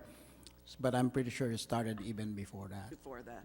Yeah. Thank you. And annually, it goes before the planning commission for general plan compliance. Thank you. Deirdre Martin. Thanks for the elaboration. I just want to make sure I have it right. So the preliminary planning phase, there's going to be 2 meetings, right? And then after that, I missed the phase in between that and environmental. The next one is the project initiation document. Project what? Project initiation document, or Okay. PID. Okay. That's a phase that the Caltrans folks actually comes out. Okay. And so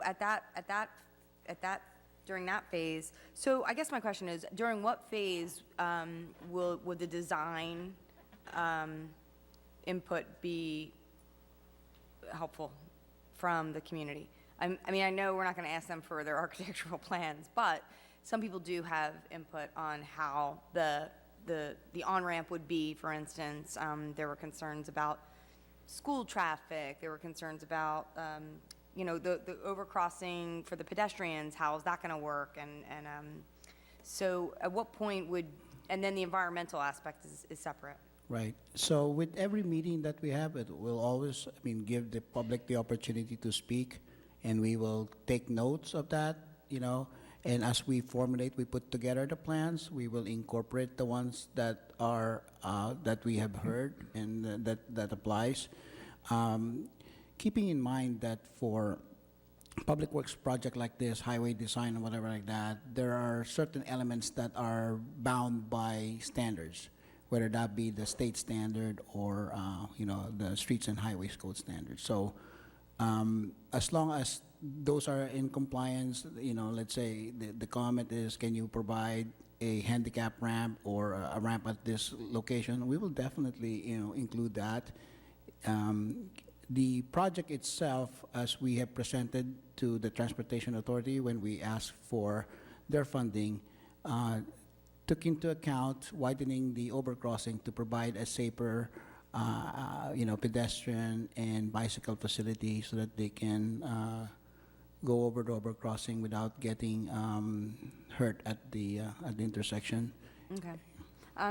So in an ideal world, we get approved for expedited funding in August-ish? Yeah, August. So from that point, you take 1 year to do the preliminary planning phase. Okay. And then we will apply again for the grant for the next phase, which is the project initiation document phase.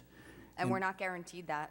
The TA always says they don't guarantee. Not guaranteed, and we will probably have to match. Right, but keep in mind that this project is identified in the key congestion corridor, and it's one of the projects that were stated during the reauthorization of Measure A in 2004. So we'll get priority?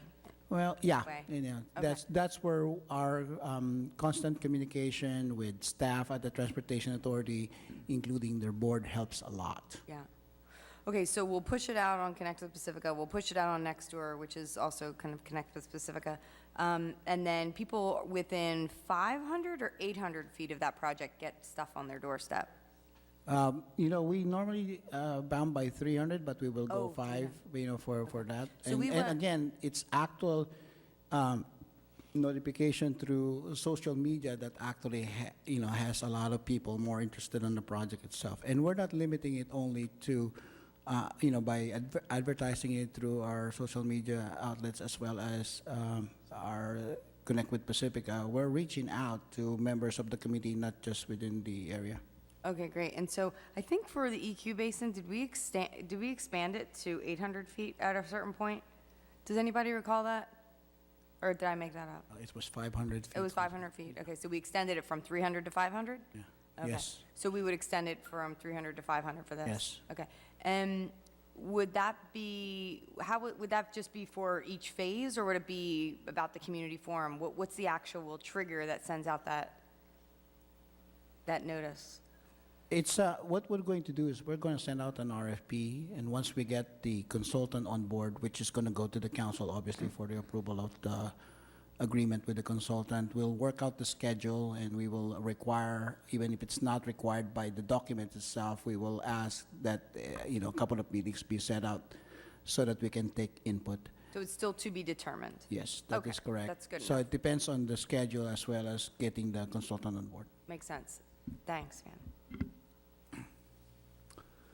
I have a question about another project? So it's the, it's the San Pedro Creek and Pacifica State Beach TMDL. Sound familiar? 176, page 176. Just sort of the summary table of the capital improvement program.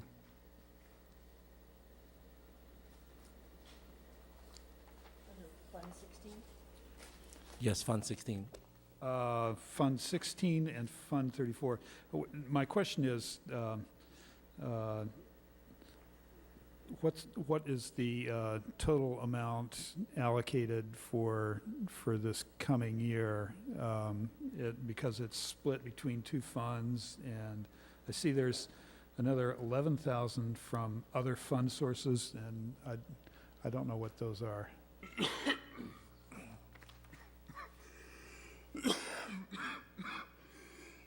The total allocated funds from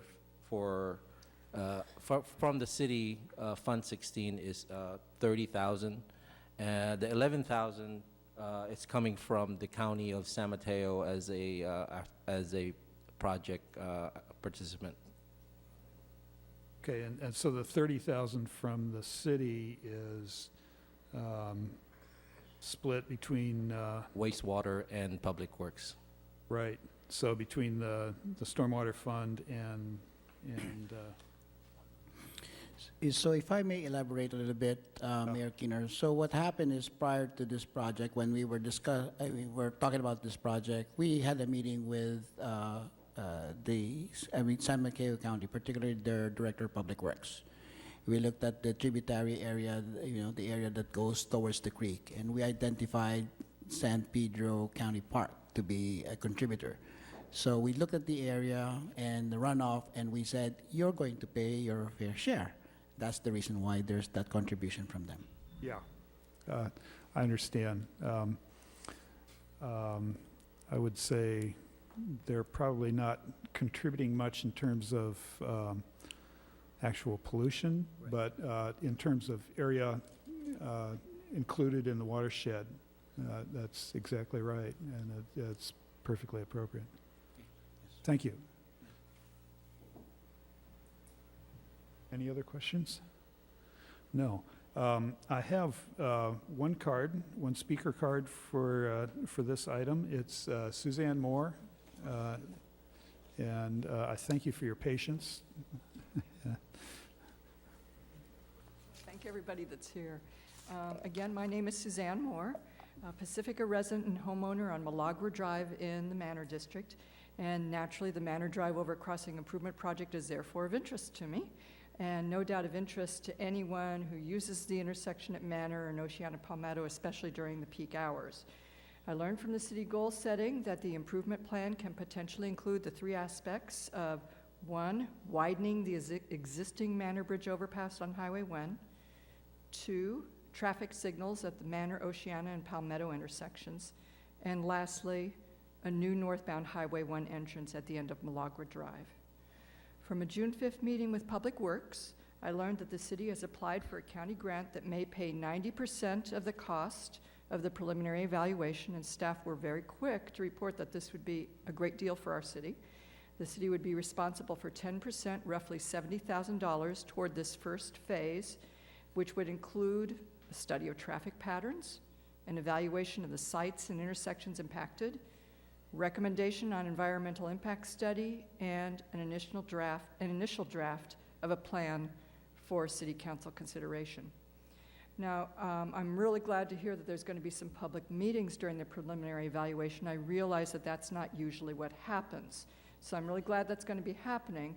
And I was thinking it would be wonderful if, after the consultant has gathered data on traffic patterns and site information, that data could be presented to the community, and neighbors can then suggest their priorities, and that this could be incorporated into the initial draft. There's no doubt that the construction phase is going to be really inconvenient to folks who live, work, and drive through the Manor District. Detours and traffic delays will occur. And I'm also aware that other project stages traditionally offer neighborhood meetings, that the drafting and fudging stages will help to clarify alternatives, cost, time involved, level of disruption, environmental impact, and goal accomplishment. I believe early community involvement will likely encourage greater enthusiasm for the project, and the initial draft will better reflect community priorities. I want to thank Director Van Ocampo and the Public Works team for graciously providing information on the early stages of the Manor Drive Overcrossing Improvement Project. Thanks. Thank you, Suzanne. Okay. That's the only speaker card that I have for this item. And so I'll bring it back to council. And do I have any other comments from City Council about anything in the capital improvement program? Yes, Mike O'Neill. I'll just propose the action, move to adopt a resolution next in order, a resolution of the City Council, City of Pacifica, adopting the City of Pacifica 2018 to 23 capital improvement program. Do I have a second? We have a second from Deirdre Martin. Please vote.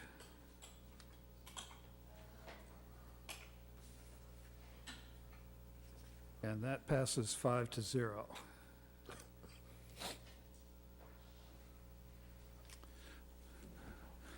Okay, next we have another public hearing, and this is to consider recommended 2018-2019 fees and charges. And I believe from the person that's sitting at the desk that Lorenzo Hines is our speaker. Good evening, Mr. Mayor, members of the Pacifica City Council. My name is Lorenzo Hines. I'm Assistant City Manager. We have a public hearing to consider the recommended 2018-19 fees and charges. Every year, the city levies a number of fees and charges to support city services. And what you have before you is the fee proposal for the 2018-19 fiscal year. A little background, some of the fees that are charged by the city, are set by a flat dollar amount, i.e. a recreational class fee, while others depend on the amount of time spent on the service. In the latter case, we use an hourly rate that reflects the staff costs to provide that service. The cost allocation plan and fee study that we base that fee on was developed back in 2013, and as I mentioned, it provided the basis for the fee. For 2018-19, we're recommending an increase in the hourly rate for planning services to $209 an hour. That is up from $202 an hour. This represents a 3.6% increase, which responds to the change in the CPI index. We are recommending an hourly increase for the engineering services to $209 to be consistent with the planning department hourly rate. For most of our fees and charges, we are also proposing an increase equal to the change in CPI or the construction cost index, if deemed appropriate by the department administering the fee. The applicable CCI rate, that's the construction cost index, will not be available until July 2018, and the affected fees will be adjusted at that time. Some fees and charges, such as Parks and Rec, are not modified by the CPI or CCI, but are competitively modified to reflect our regional market for those programs and services. As a result, some fees have gone up, some fees have stayed the same, some fees have actually gone down. The City Council first reviewed the 2018-19 fees back on March 3rd, and it was a preliminary introduction to the rates, so Council could get a feel for where we're going. The schedule that's before you tonight is our final recommendation. And so that's one aspect of the hearing, and we can talk more about that. The other thing, as part of this hearing, I wanted to mention and go over with council is the utility users tax information. And the utility users tax is one of the city's revenue streams. We're currently projecting receipt of about $1.448 million and utility users tax for the 2018-19 fiscal year.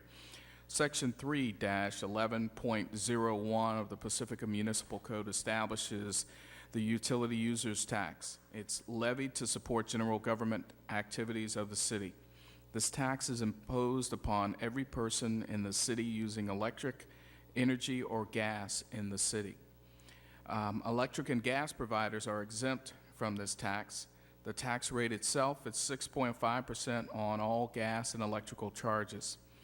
The tax provision limits the amount of UUT paid by Pacifica businesses to a maximum of $500 annually. The tax is collected by the organizations that are charging for services, and they remit that to the city. And as I mentioned, the aggregate UUT projected for 18-19 is $1,448,000. So each year, in conjunction with the city's annual budget hearing, the council reviews this tax and conducts a public hearing if there is intent to increase the tax. For 2018-19, no change is recommended. So for the fee schedule, we are estimating an increase in revenues of approximately $150,000. And those dollars are already part of the 18-19 revenue picture. The aggregate UUT projected, as I mentioned earlier, is $1.448 million. And with that, Mr. Mayor and members of the council, I am open to questions. For those, and if we have questions about particular fees, the department directors are available as well to speak about those fees. Thank you, Lorenzo. Any questions? Sue Vitalos was first. I have a question about the limit on the utility users tax. If you had a large corporation that was using massive amounts of electricity and gas, they're paying a relatively small amount. I'm just suggesting maybe we should take the cap off. Take a vote. Oh, just, I mean, oh, it goes to the vote of the people? Okay.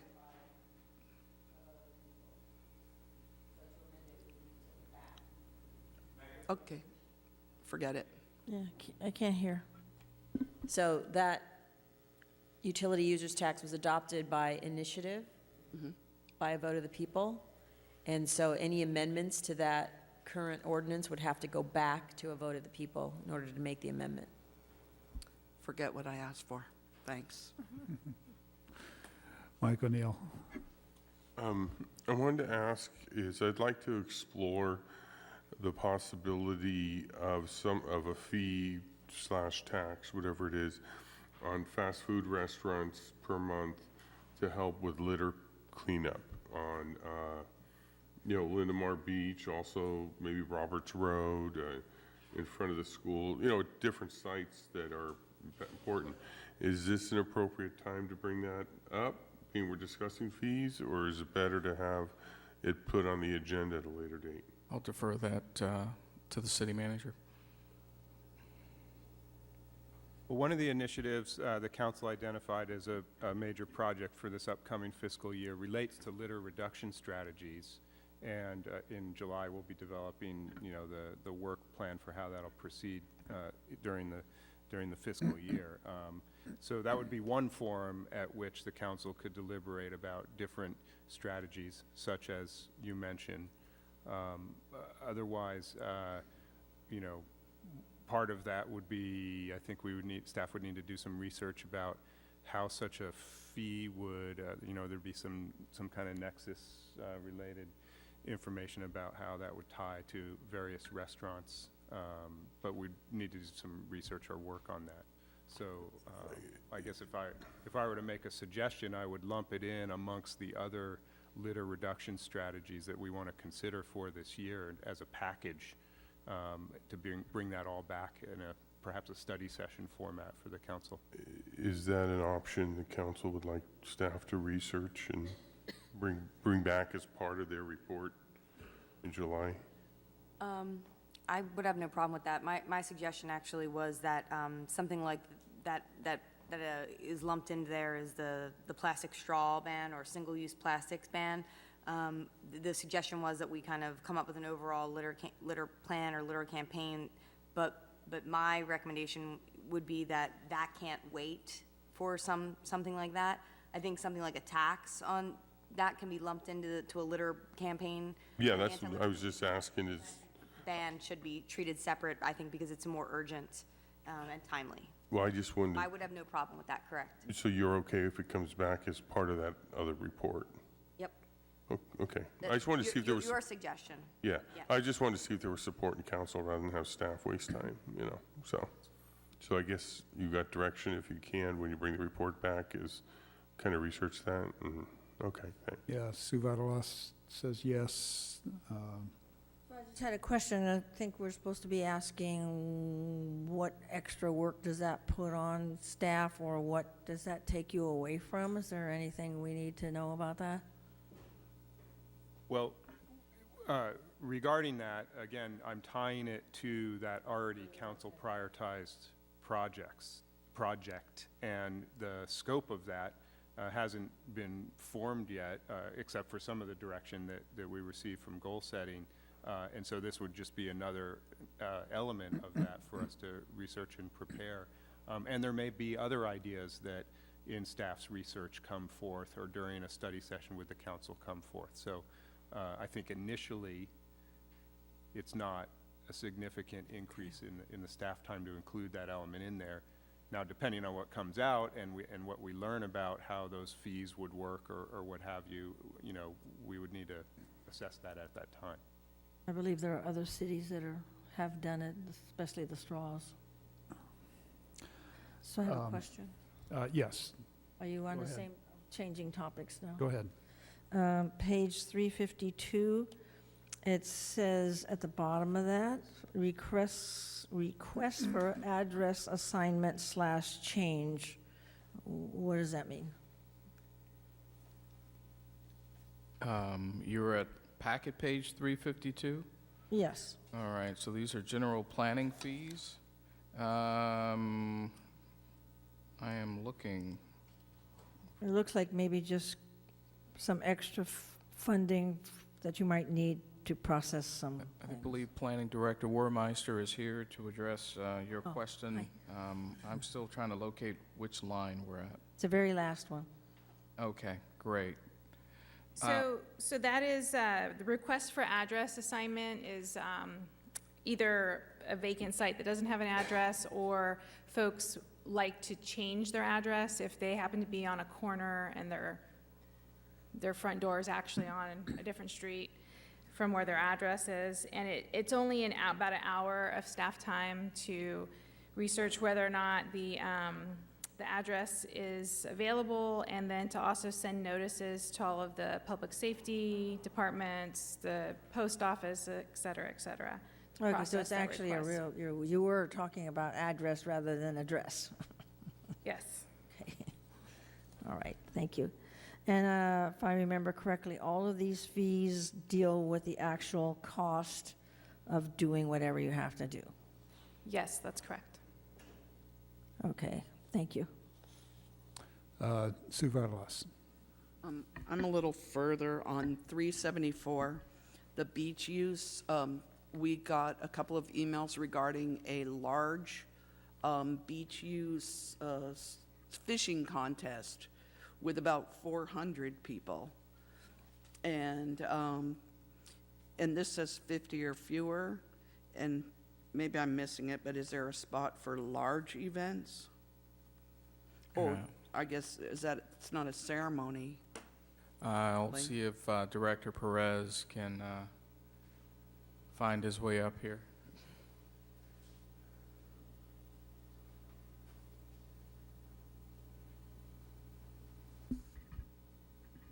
No crutches. All right, a little progress. Move slowly. Repeat the question, please.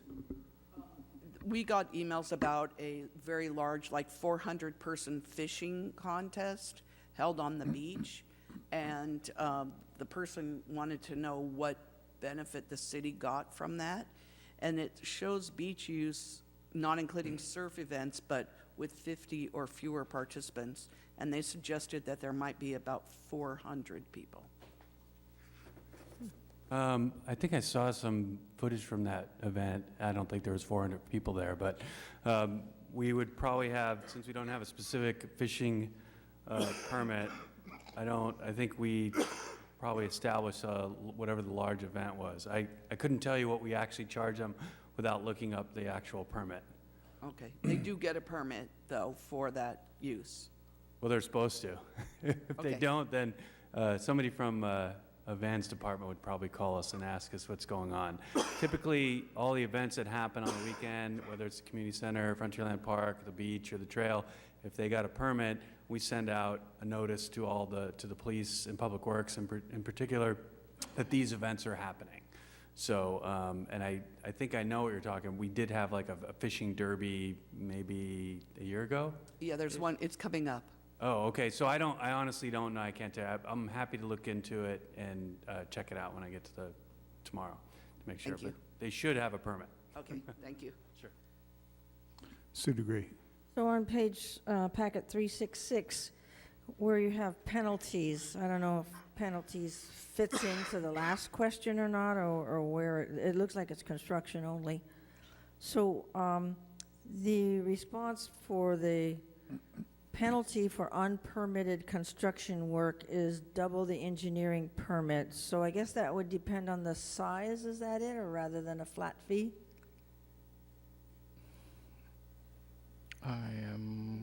Says penalties under Public Works. Yeah, that appears to be a flat fee. But Director Ocampo will be happy to come up and explain. That is correct, Councilmember Sudegree. This is if somebody does work within the right-of-way and they didn't take the necessary permit, we assess them the penalty. So there's no cost there, so if it's a flat fee, would The there engineering permit fee is based on staff time, processing the application as well as doing the inspections for the work that's being done with the right-of-way. If it's an after-the-fact thing, then what we do is we double the fee. Okay. Because different work within the right-of-way involves different amount of time that we use. That's the reason why it's like that. And does it sometimes mean another agency as well? If it requires a permit, yes. I mean, whoever is the applicant for the permit.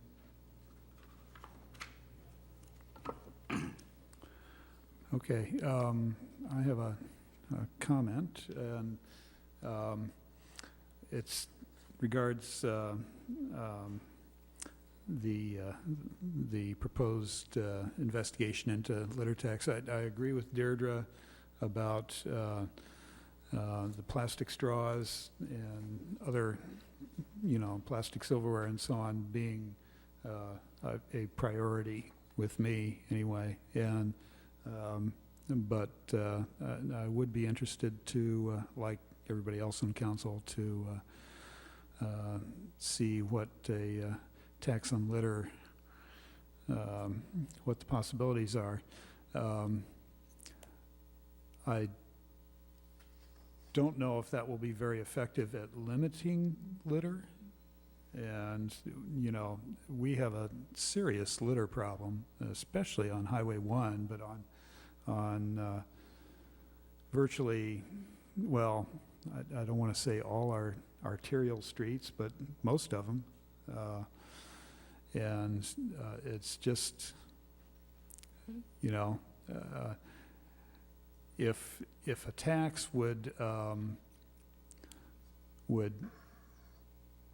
provide incentive to somebody like the Pacifica Beach Coalition or, some like-minded organization to clean up along Highway 1 and some of the places where the litter is worst, I would be all in favor of it. Mike O'Neill. Just, my idea or in regards to that, or my thoughts was, it's not going to prevent litter, I don't think that, but it would give us some resources to possibly, next year we're going to be facing a huge budget crisis. So maybe this money can be used to supplement, for some money towards Beach Coalition. Also allow us money to put signage up. Maybe get those solar-powered compactors at certain, certain points where they need it. That type of thing. So just provide us some sort of, almost a separate fund, whatever, for those. It's just more providing us resources to get the job done than trying to prevent it. I think that's impossible. Well, I'm trying to understand who you are targeting in terms of who would be responsible for the fee. A tax really is something that would have to go to the ballot, so a tax is not doable. But a regulatory fee for a regulatory program is possible. Did you want me just talk privately with the city manager and you guys talk about it, my thoughts versus, you know what I mean? We're kind of just like, what's that called, brainstorming? And then they can look at it and see if it's feasible. Okay. Because there's no point, you know what I mean? Yeah. That's all. Yeah. Okay. No, that's fine. City great. So I was going to just say forget it, but I wrestle with this every year about the increase in fees for appeals to the city. So, and I look at page 360, and you have, so I guess my question is, you have something like a DUI with an incident, and that's the cost of hours in a car. So I guess I'm thinking, well, that's pretty serious, could mean a life, certainly means somebody else's vehicle is probably damaged, part of the road is damaged, traffic is messed up, but I wonder if the amount of that is less than a citizen trying to appeal something. So it kind of troubles my soul a little bit, and I don't know how to ask you that. So is there anything within fee determination? A lot of the fees for the police department are based on civil code and city's municipal code. As far as the difference between that fee and the appeals to the city, I'm sure there was a process to arrive at that fee level. And as you're aware, For the appeal? No, there was a process to arrive at the DUI fee that currently sits on our fee schedule, and as we say every year, our appeals to the council fee are way below our surrounding jurisdictions, and I do mean way below. So if it is, and it does not reflect the recouping of the staff costs that go into appeals to the city. It is way below that as well. So the other fees are essentially supplementing that effort. Just to know, maybe the chief would like to say something about, do you mind a few minutes? Are you talking planning or police fees? DUI would be police, wouldn't it? Yeah. So I don't know, it looks like chief has some. Maybe Chief Steidel can enlighten us. Mind just for a minute? I just wanted to walk closer so I didn't have to walk as far when you called me up. Hi, I'm Dan Steidel. I'm your chief of police. Now, the fees you see on there for the DUI, those are called DUI recovery fees, and that's based on if there is a DUI collision that we go to, and it's only for a DUI collision. We're allowed to bill the suspect in the case for cost plus benefits for the time the officers were there, from the time they're dispatched to the time they get there, the report writing time, the time to book somebody into a sobering facility or a jail. We have a calculation for gas for the use of the vehicles. We're allowed to bill for that as well. And if it's a incident where the fire department is involved as well, we're allowed to bill for the cost of cost plus benefits of fire personnel, as well as the cost for the gasoline, the use of the fire engines out there at the So scene. it's pretty thorough, just like covering the cost of whatever you have to do. Yes, the idea is Like the cost rest of it. recovery for a DUI collision incident, yes. All right, thank you. You're welcome. Chief, does that depend on whether the person is found guilty or not? No. Oh, okay. No. All right. I have one card for public speaker. It is, surprise, Tiger Jazz Big Stick, one of the 2 members of the public that are still present. And I'll be referencing the other one. Good evening, Honorable Mayor, Council, and staff. Since we got on to discussing paper straws, and actually the other night I was thinking about the viability of an ordinance, and this gets back to fees, because then if someone's not following the ordinance, they pay. So while I was hearing y'all have your discussion, I was talking to Anita Reese and about the viability of a local ordinance, and the conclusion I came to the other night while I was thinking to myself was, it's hard to ask a small business to do it, and then Anita pointed out, well, if the business is big enough, they can do it. And then smaller businesses could be exempt from that, which means that Safeway and or McDonald's and whomever else would qualify as a bigger business then could be compelled vis-a-vis an ordinance perhaps to have to do paper straws and, as was suggested, maybe starch cutlery. And the smaller businesses wouldn't necessarily be dinged for not adhering to that.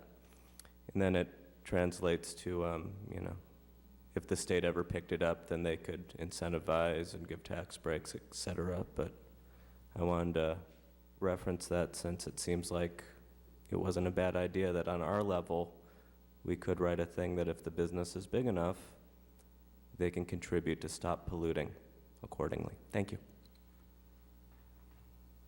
Thank you, Tiger. Okay, that's the only speaker card that I have. Deirdre. I was just going to make one comment that Nick's and Rockaway is already using paper straws. They're pretty small compared to Safeway or McDonald's. So I say if they can do it, then most everyone else can. And then unless anyone has anything else, I can make a motion. Okay. That was what I was going to do. Okay, go ahead, Deirdre. I'll make a motion to approve the 2018-19 fees and charges master schedule as written in the agenda. Sue? Second. Sue seconds. Please vote. And that passes 5-0.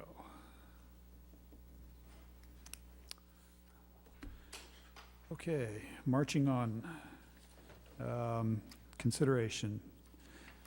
Illegal task force recommendations.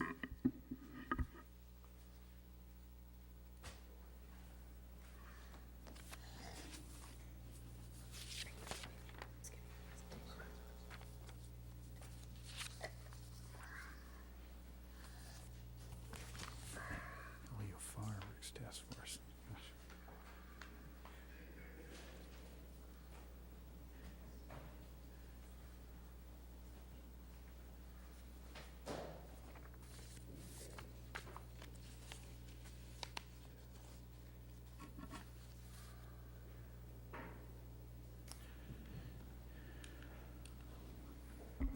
Good evening, Honorable Mayor, council members, and staff. My name is Dan Steidel. I'm your Chief of Police. I'm going to give you a brief presentation tonight on the work of the Illegal Fireworks Task Force geared for what we would like to do for the July 4th, 2018 fireworks season. Just a little history of how we got here tonight. On October 10th, 2016, the City Council adopted a resolution that created this Illegal Fireworks Task Force. It was to be comprised of 11 members and the Chief of Police. On June 12, 2017, a presentation was made to the City Council, and that was last year, detailing the recommendations of the Illegal Fireworks Task Force for the 2017 July 4th season. If you recall, after July 4th, I reported back to you about what occurred that evening in the events. I was directed by Council to bring an item back to the agenda extending the sunset date of the Illegal Fireworks Task Force, allowing us to conduct work and meetings at least one more year. On September 11, 2017, City Council extended the sunset date of the Illegal Fireworks Task Force to August 31st, 2018. As a reminder, our task force is comprised of an Emergency Preparedness Commissioner, Pacifica Beach Coalition member, Pacifica City Council member, 6 Pacifica community members, 1 Phantom Fireworks, and 1 TNT Fireworks members who are advisory only, are not voting members of the task force. And as it stands right now, we're slightly short due to the lack of applicants. However, I am currently the chair of the task force, with Patrick Chichi as the vice chair. Councilmember Mike O'Neill sits on the task force, and either Lynn Adams or Jim Fithian for the Beach Coalition. Tonya Boykin, Dave Mercurio, Gina Del Vecchio, Chris Porter, and P.L. Domingo and Milton Broussard. The last 2 are from our fireworks companies, our vendors. So when the task force was formed, council gave us direction that we were to discuss and present to council options regarding enforcement strategies to combat illegal fireworks, as well as public outreach strategies to educate and deter people from possessing and using illegal fireworks. So what we have done is we went over what we did last year. We added a few things, tweaked a little bit for our enforcement strategies and for our public outreach strategies. So for this year, we have, we're going to supplement, for our enforcement strategies, we're going to supplement Pacifica Police Department staff, as we did last year, with staff from other law enforcement agencies. We're working on this right now. We're having a little difficulty with it, being that all the departments in the area seem to be very, very short-staffed.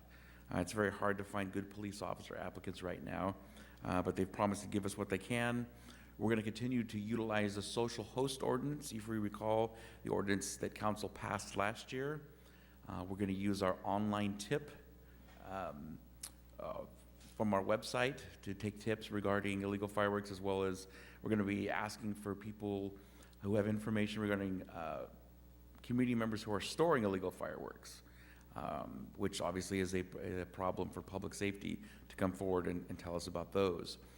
The anonymous tip line that we have, phone line at the police station. We're going to do, as we did last year, pre-July 4th contact with habitual violators. We did that last year, we thought, with good success. We contacted, I believe, 32 people, a little over 30 people that we knew were habitual violators. That created a firestorm, if you will, on social media, wanting to know who was tattling on them, if you will. But what it did was it got the conversation going, which is what we were trying to do, to let them know that we were paying attention. We will have an unmarked police vehicle presence and concentrate our officers on problem areas. One thing that we're going to do new this year for enforcement is we'd like to change our strategy. The history of our police department is that we respond to all of our calls for service. We don't refuse to come out. If your neighbor looks at you funny and they think there's going to be a problem and you call us, we're going to come out. If it's a felony, we're going to come out, and everything in between. What we found last year with the number of calls as we have every year for the 4th of July, we find the officers chasing their tails, if you will. We want to respond to every call for service. At any given time, we may have 30 to 45 calls pending on our screens. So by the time an officer, as busy as we are, getting to these calls are so old, the activity may or not be occurring. So rather than responding to all those calls, we're going to be using those calls as intelligence information. And there are watch commanders, that are people that are working on the street in charge of our officers. Will be directing our officers in groups to problem areas to deal with the fireworks issues. And again, rather than utilizing personnel to respond to all the calls, they will be focusing on specific areas. One thing we will be instructing our dispatchers to do in our 911 center is, if there is a call for service that seems like it's a public safety issue, like there's people lighting fireworks in a dry field or something of that nature, we will respond to that, and we will take that as more of a priority call rather than just intelligence information. We're going to be using our intelligence-based policing, taking a specific look at our 2017 data and our problem locations, and getting that information out to our officers and hitting those areas hard for enforcement. We're also going to do something different this year. We're going to staff our front office, which we don't usually do, with 2 people to try and take some of the non-emergency calls to reduce the burden on our dispatch center. It'll also free up some extra lines so that the public does not have to wait as long to speak to someone regarding a call for service that night, and increase our call capacity. One of the things that we took off the list that we did last year, I believe I spoke to you after July 4th about that NALM application that we were using. We found that while it did its job, it gave us information, but the amount of calls for service we get and the duplicate reporting that was going on and our staffing levels, it just wasn't good for our community. And the task force felt that it was best to eliminate that this year rather than having staff monitor that and enter those as calls for service. The recommendations this year regarding our public outreach strategy, a couple we've already started because the school year was ending. We already reached out and got information out that was distributed at the Pacifica School District as well as the Jefferson Union High School District. We're going to be working with PCT 26 to try to get some information on the air. Pacifica Tribune, Chamber of Commerce, and our community organizations like the Rotary and the Lions Club. We're going to use our City of Pacifica Department's email distribution lists, social media, connect with Pacifica. We're also going to use all those venues at the police department to push information out. We figure probably the first week or second or as soon as this meeting's over, about the second or third week of June, get that information out there and try to put something out there every 2 days or so, and maybe the last week get something out every day onto our social media to get that information out there. Once we start putting press releases out, because we are a community that allows safe and sane fireworks, we know the press will be calling us for interviews.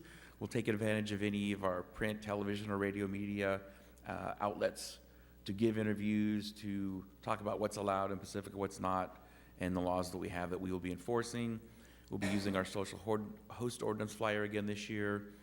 We're also this year, a couple of new things we're going to publicly put out there what we know are our problem areas. Basically calling out these neighborhoods. Hey, we look out in public, we know you're a problem, we're going to be watching you to see if that makes a bit of a difference. And we're also going to talk about wildfire awareness this year. Given the fires in the North Bay that we had last fall, that's something that's on everybody's mind, so we figure, for lack of a better term, strike while the iron is hot, and people are still talking about that, and people are still thinking about that. So what will happen is after the task force will meet shortly after July 4th. And again, we will analyze the results of what happened. We'll make a report to council regarding the analysis of what happened and a post-July 4th presentation to council. What I do want to do tonight is give a special thanks to the task force. These people have been working on this for 2 years. We found going through this year that we're talking about many of the same things. And one of my members, task force members, said something that I thought was very good, and it's a good thing to think about. We are, as I've talked about before, we're trying to change a culture. It's important that we use the enforcement tools we have, important we look at different ways to use them to try to slowly nick away at this. This is not a problem that's going to end in 1 year, 2 years, or 3 years. We're going to have to continue to work on it every year and look at different ways to respond to this issue. Right now, these are our suggestions for responding to it this year.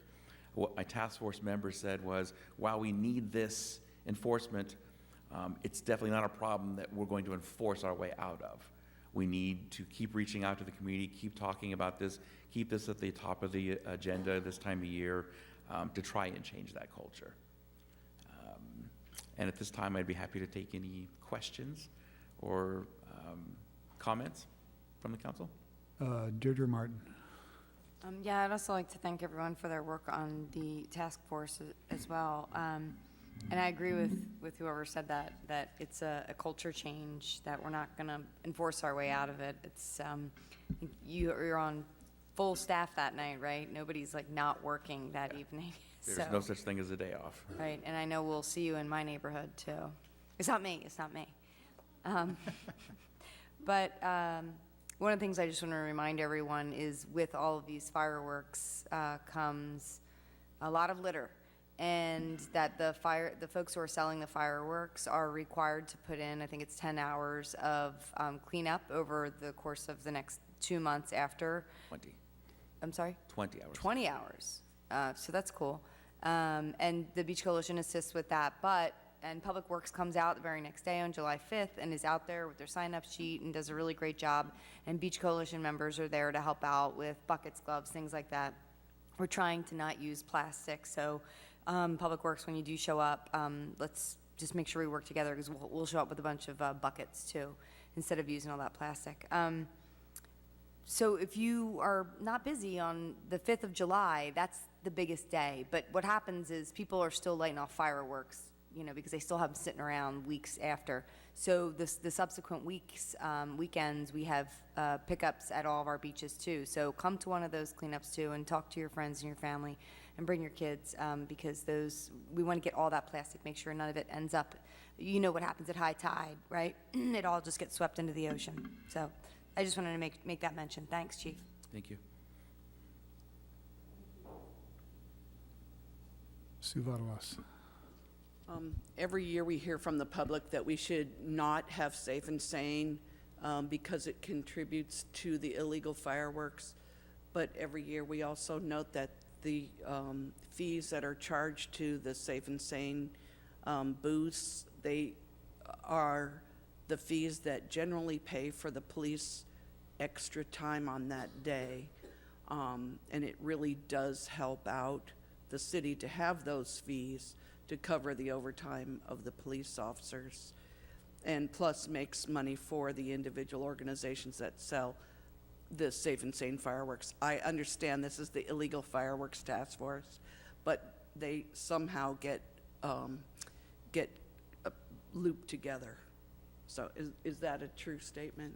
That is true. People, we've heard from people, and I get emails saying, well, is the task force considering banning Safe and Sane fireworks? So that's not the direction of the Illegal Fireworks Task Force to consider that.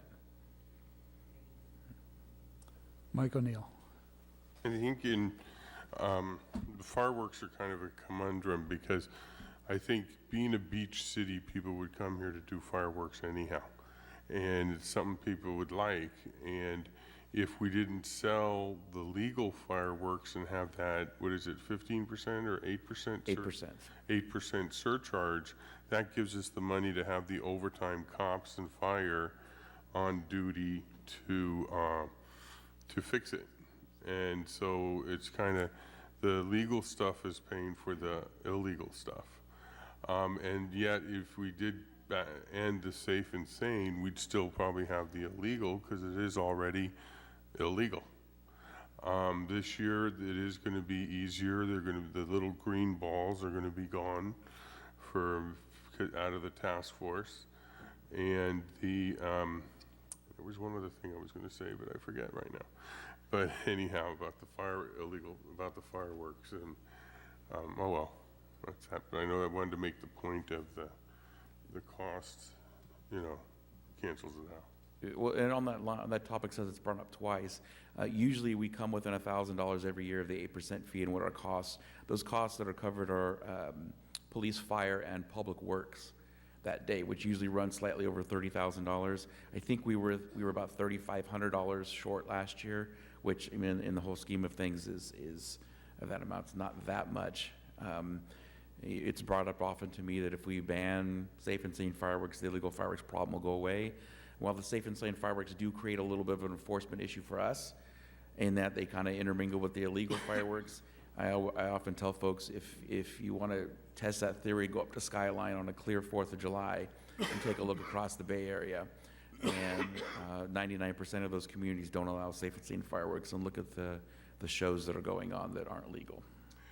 Oh, I know what I wanted to say was that twice fireworks have gone to the voters, and both times it is passed that we want Safe and Sane.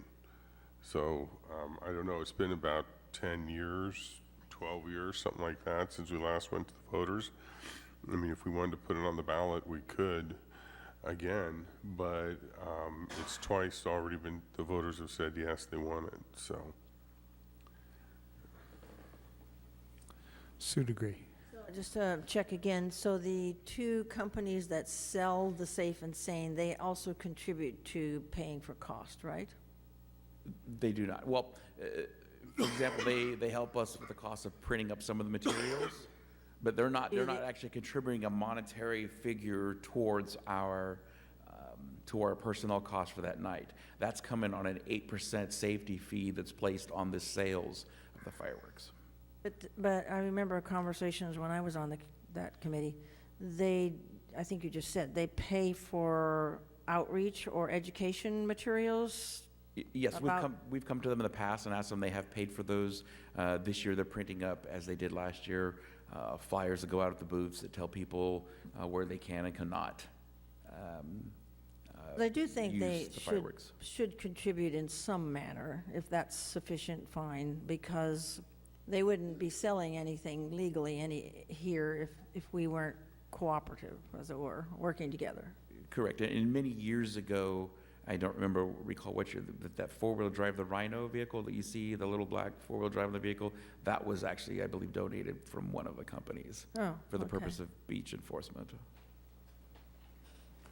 I think one other aspect too is the nonprofits that run those booths get over $100,000 a year income, and it benefits a lot of sport. I mean, you see everybody there from Terranova Sports all the way up to the AAUW, so you have all levels of activities that are supported by that too. So it's over $100,000. So I guess we need a motion. Just a minute. Is there a motion? Just a minute. I get to talk. I get to talk, Mike. Okay. No, sorry. I just. Yeah. So I think the notion that we've got to change the culture is right on, and I think the measures that you and the task force are recommending this year that have changed from last year are also right on. I mean, all of us recognize that that you can't simply enforce your way out of it, as you say, and you've got to take more subtle measures, and I think you are, and I commend you, and I hope that they kind of work. Thank you, as do we. Yeah. Now I'll take a motion. Okay, proposed action, accept the report and recommendations of the Illegal Fireworks Task Force. 2 degrees seconded. Please vote.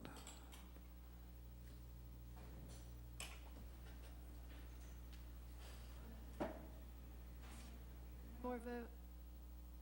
17 vote.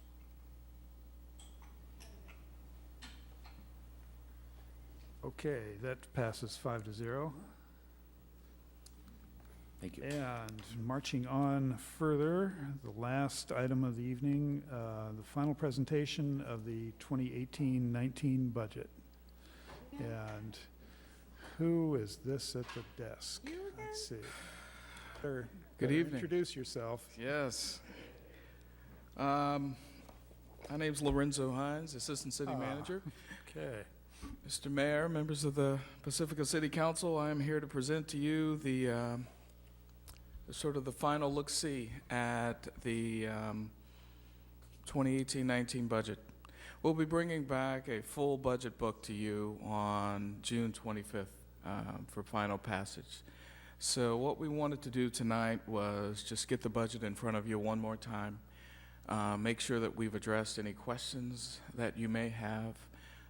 We're going to run through sort of the highlights of the budget. We've got some very sort of key elements of the budget that are attached to this item. And so just to make sure, we make sure we give you all the information. So when we come back on the 25th, we'll have all of your questions answered. So as I mentioned, we're continuing staff's presentation of the 2018-19 budget. We first started this process on April 24th. with the presentation of the narrative budget. And we had a study session. Council reviewed and endorsed 9 budget strategies, which we will talk about in a couple of seconds. On May 3rd, City Council study session, we presented a balanced $34.6 million general fund budget. And on May 14th, we conducted or presented council presentations for the individual department budgets. We also presented more department budget presentations on May 29th, 2018.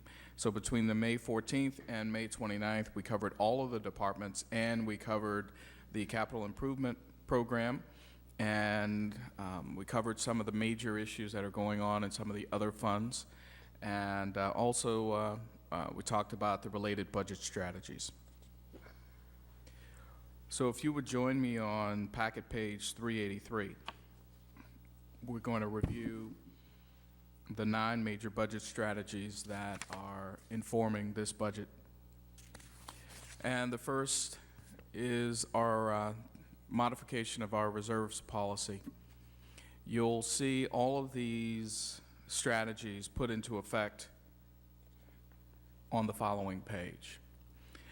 So we've got the reserve policy. We've got a policy regarding the annual excess ERAF allocation that the city receives, policies regarding or strategies regarding streets program, facility maintenance needs, cannabis revenues, information technology needs, utilization of the Roy Davies Trust Funds, use of limited term staffing, and funding for council prioritized major projects. Again, those are the sort of the major budget strategies informing the budget.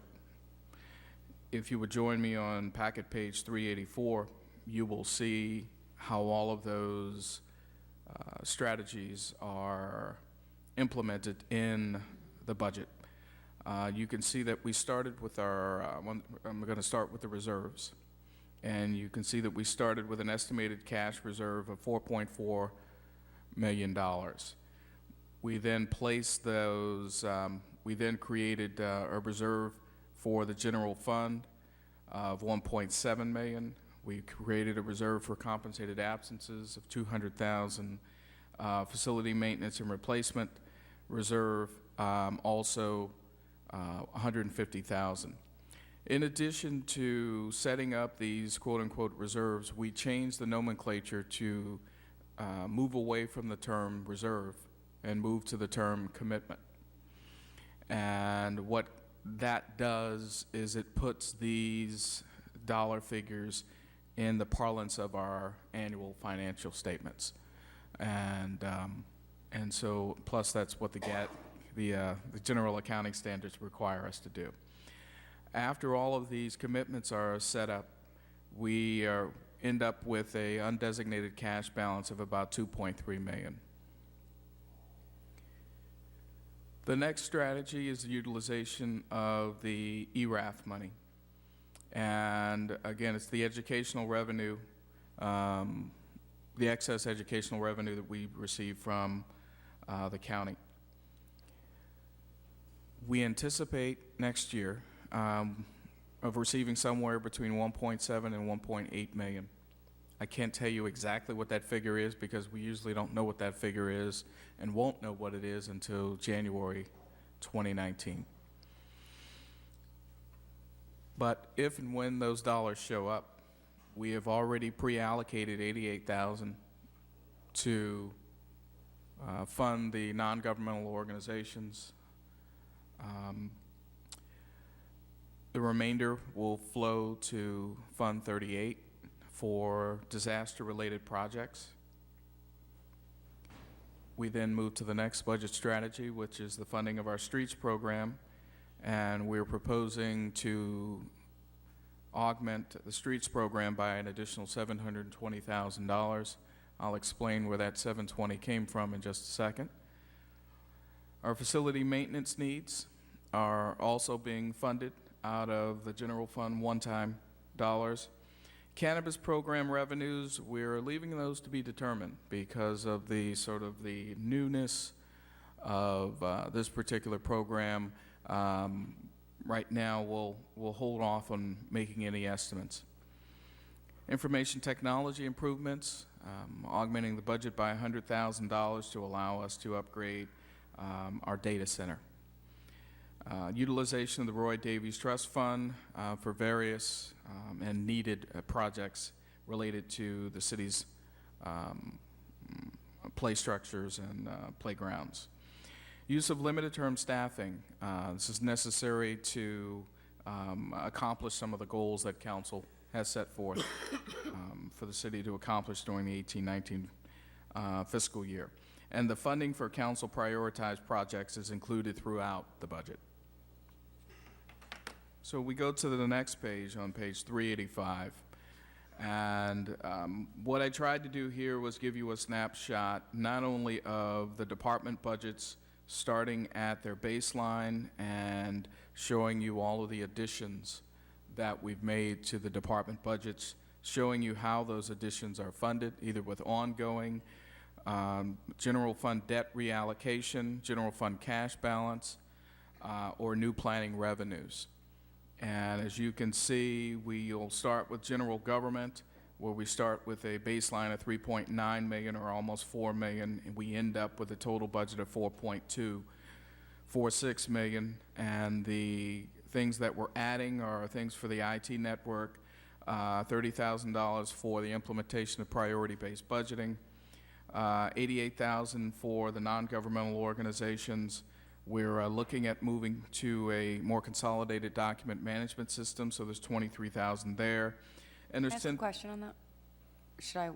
Yes, please. What's the asterisk next to the non-governmental organizations? We wanted to make sure, first of all, that you saw it and that it's in the city manager's budget, and that we'll be funding that with the ERAF dollars as they come in, but it'll be paid for out of the general fund, but supported by the ERAF dollars. Okay, thanks. Okay. But we wanted to make sure you saw that, because Noted. we definitely understood how important it was to the entire council when we had that discussion. And so the baseline grows to 4.246 million. Moving on to the police department, no major changes programmatically, but their budget sits at 9.985 or almost 10 million. Fire, we're adding dollars for temporary salaries, scuba bottles, and OT expenditures that we're anticipating. We're also looking to finance a new engine for fire, and we're anticipating those dollars will be about $70,000 a year. For the planning budget, there was a small salary adjustment because we're contemplating changing the staffing a little bit. We have contracts associated with council priorities, and those contracts total about $680,000. In addition, in order to also address council priorities, we're bringing on two limited-term positions. These are two-year limited-term positions for an additional $250,000. The funding for the contracts and the funding for the positions are represented in the line next to the council priority line. You see 680, but then you see 630, and you see 300,000. And so that 630, that 930,000 pays for the 680 and the 250 that you see in the main column. Is that clear? Yes. So question about that line item, is that titled the same year over year, council priorities? No. So this is just the first year that we're... Yeah. Why is that? Because we wanted to make sure you all knew that we funded your priorities. But how did we pay for it last year? We just included it in the cost of the project, or? Yes. So that cost was taken out of the project and made its own line item? Oh, these line items were developed based on council priorities for this year. Mm-hmm. And I think when we had the planning director brief the council I think she explained what that 680 was for, what that 250 was for, and it was clear that, you know, the 680 was for council priorities. Is there some concern with having that there? Well, so you answered my first question, which was, did we do that last year? So the answer was no. No. Okay. And then the only other thing is that the perception, my perception at least, I try to put myself in other people's shoes, is that it feels negative to me. It feels that, well, we've got our own priorities, so this is how much it's going to cost you to get it done.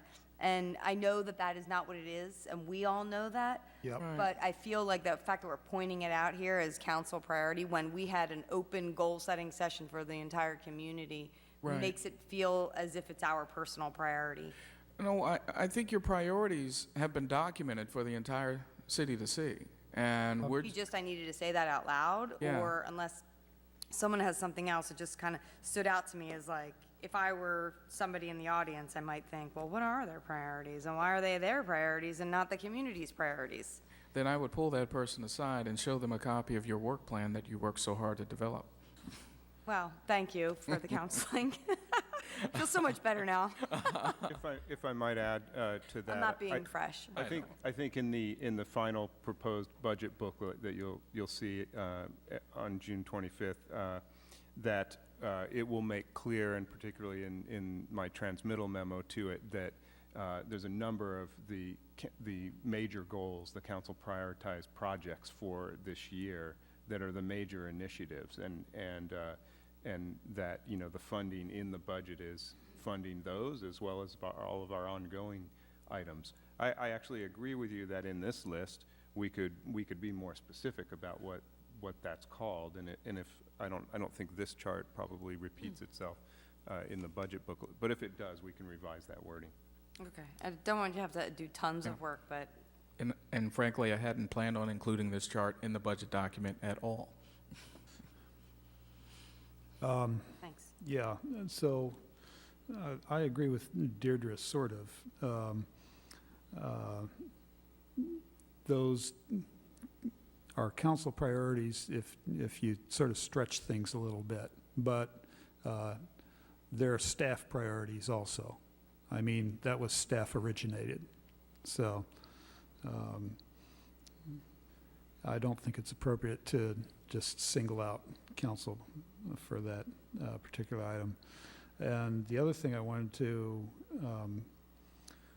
point out, if I'm correct, is the $300,000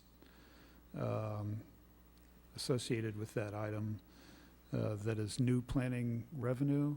Is that the anticipated payment from the developer of the quarry? I believe so. Yes. Yeah. Yes, it is. Yeah, okay.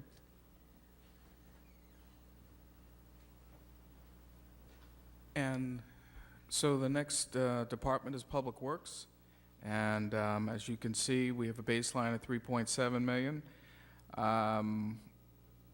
And all of the sort of the one-time capital projects that are currently being placed in Public Works' budget. Then we moved to Parks. There were no adjustments to the PB&R budget. And then we have the other parts of the spending picture with non-departmental and transfers out. And so on the next page, page 386, I highlight a little bit, or I give you a little more information on how some of our budget strategies were funded.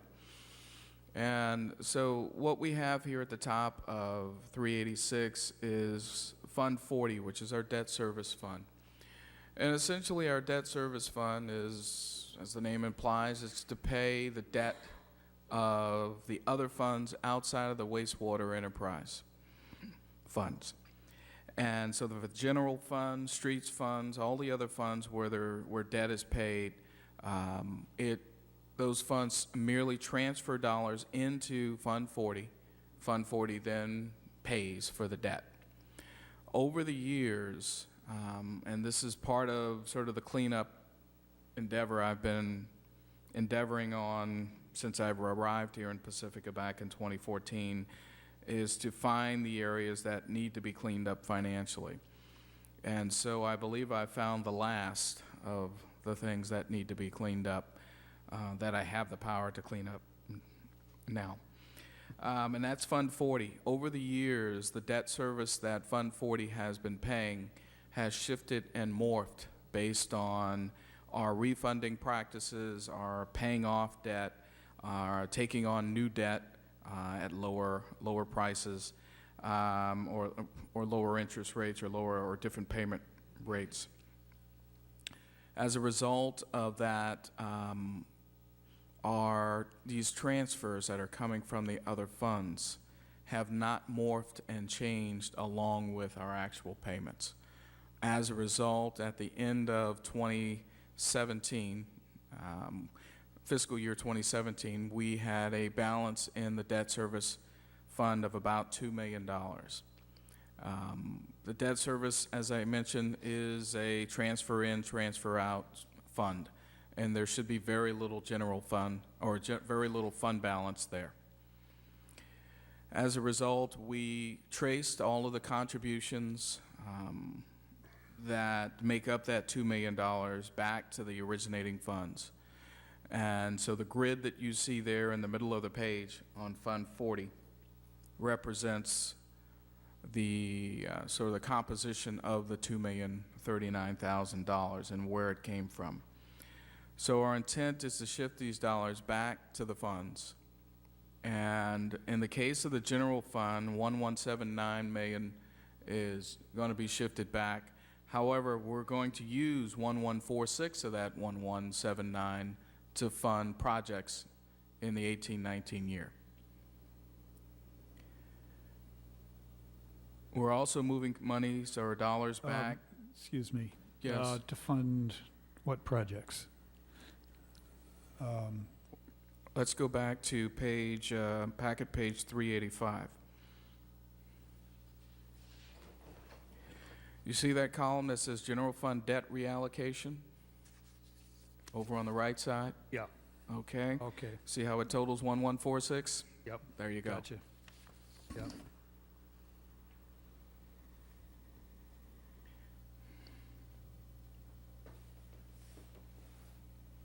So we also move money back to Fund 9, and this is the Street Construction Fund, and these dollars will be used to support additional paving on Lindemar Boulevard, extending this year's proposed paving to Odstad. Actually, Public Works is completing plans to pave Lindemar Boulevard from Adobe and Alicante drives, and so they estimate that extending the paving to Odstad can be addressed by these additional funds. So I wanted you to just have an understanding of what we've done to recalibrate the debt service fund and why we did what we did. The other items that are included in the 18-19 budget include an increase in beach parking fees from $6 to $7 to allow that fund to support all of the capital needs that it has to implement in order to keep the parking lot going.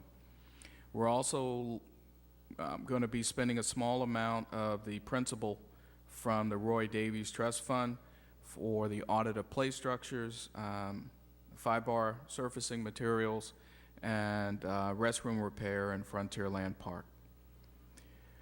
The capital budget consists of 17 new projects totaling $5.1 million and 26 ongoing projects totaling $17.2 million across multiple funds this year. The wastewater budget continues funding of the EQ Basin, as well as all of the other infrastructure projects, as we mentioned earlier in this council meeting. We've also had a strategic consolidation of the Disaster Accounting Fund and the ERAF Fund. And so now Fund 30, which is what so it's the old ERAF Fund, will go away. I have attached a all-fund statement in this packet that summarize the other funds. So the things that are attached here, and it's combined into one little booklet, is we've got the general fund budget summary, we've got one-page departmental budget summary, all funds budget summary, and the all funds description.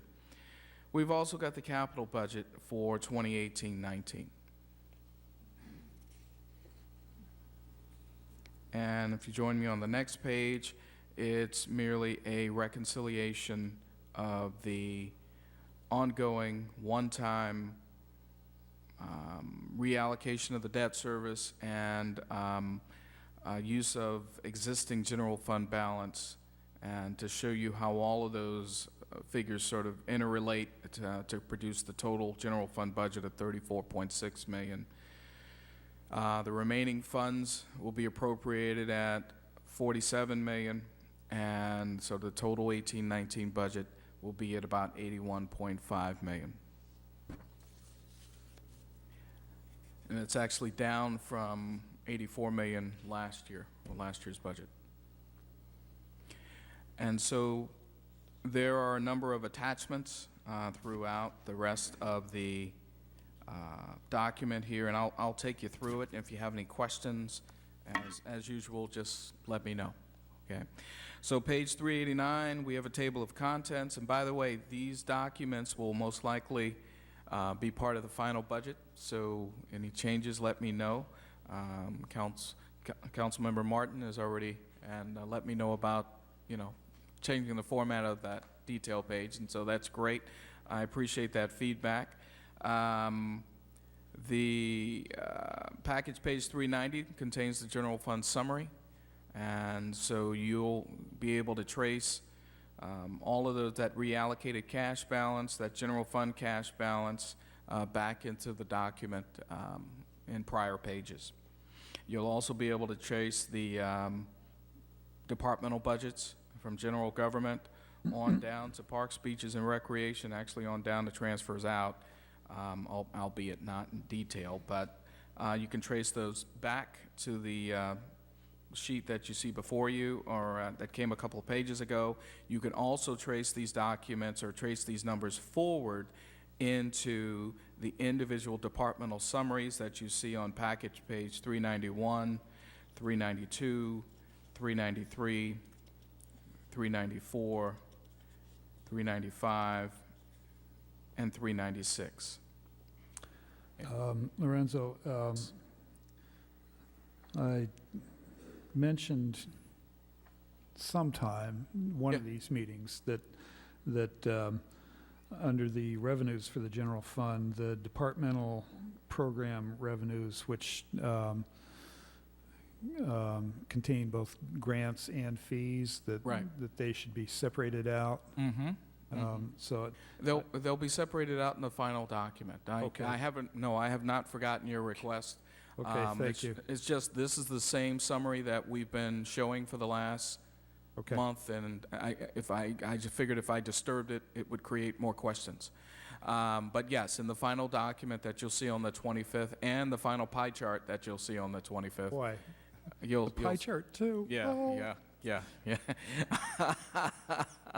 So you'll see the grants broken out. Okay. Alrighty. And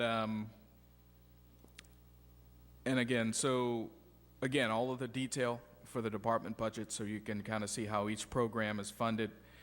On page 397, we have the all funds budget, and which lays out our the general fund and all of the other funds, and shows their revenues, anticipated revenues in, and adopted expenditures. Revenues in and proposed expenditures. So on that page, I have difficulty understanding the sewer charge fund and the sewer facility construction fund. So can you walk me through that? Sure. My problem is that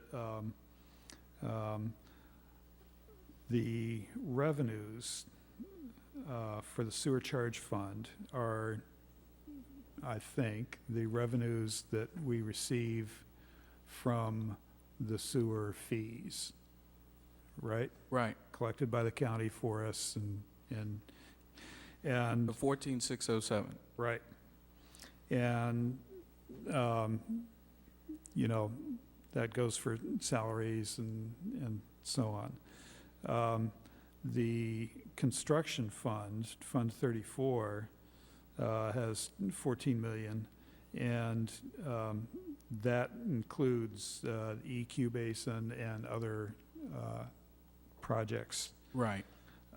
Where does that 14 million come from?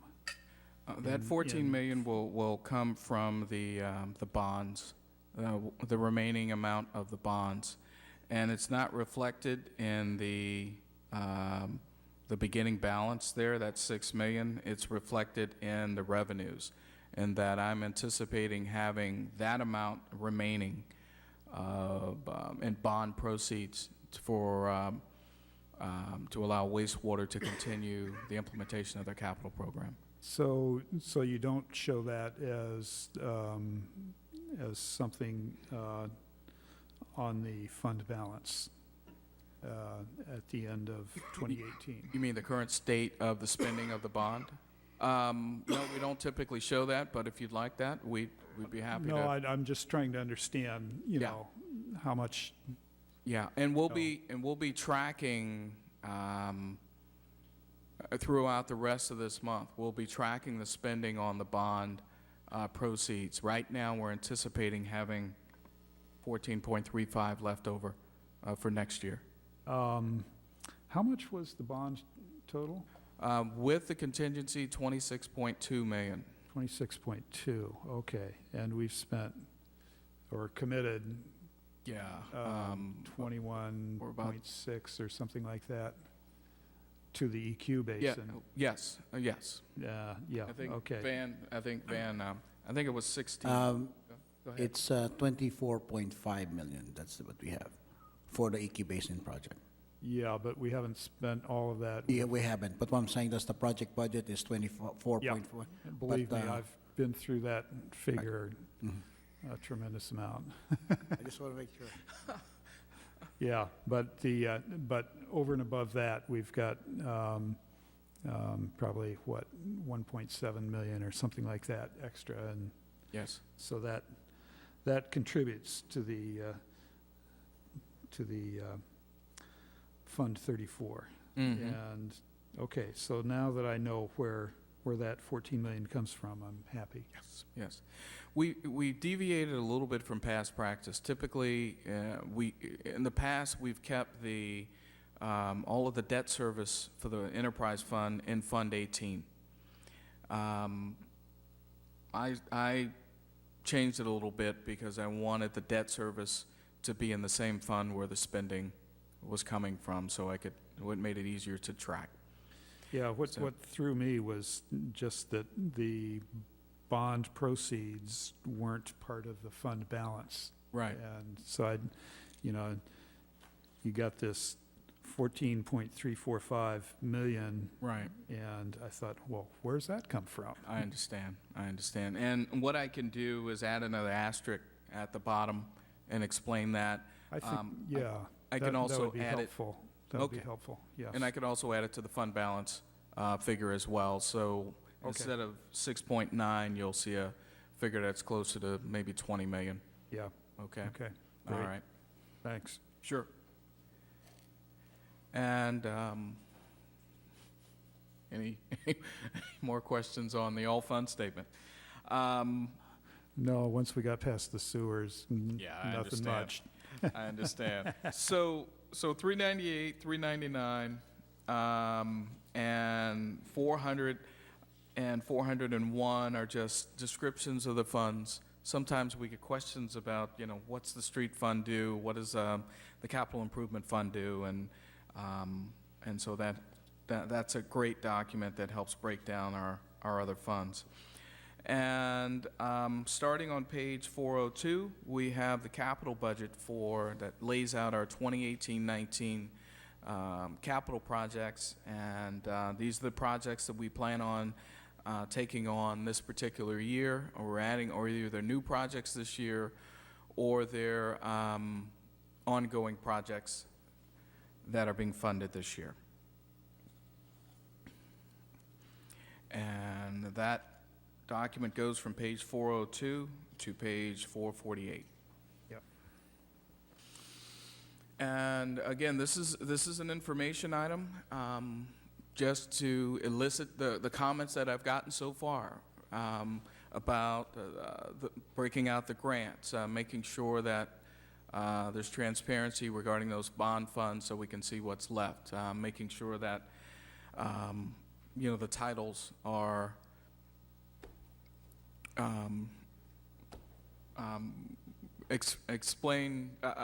are clear and are neutral. Let's just put it that way.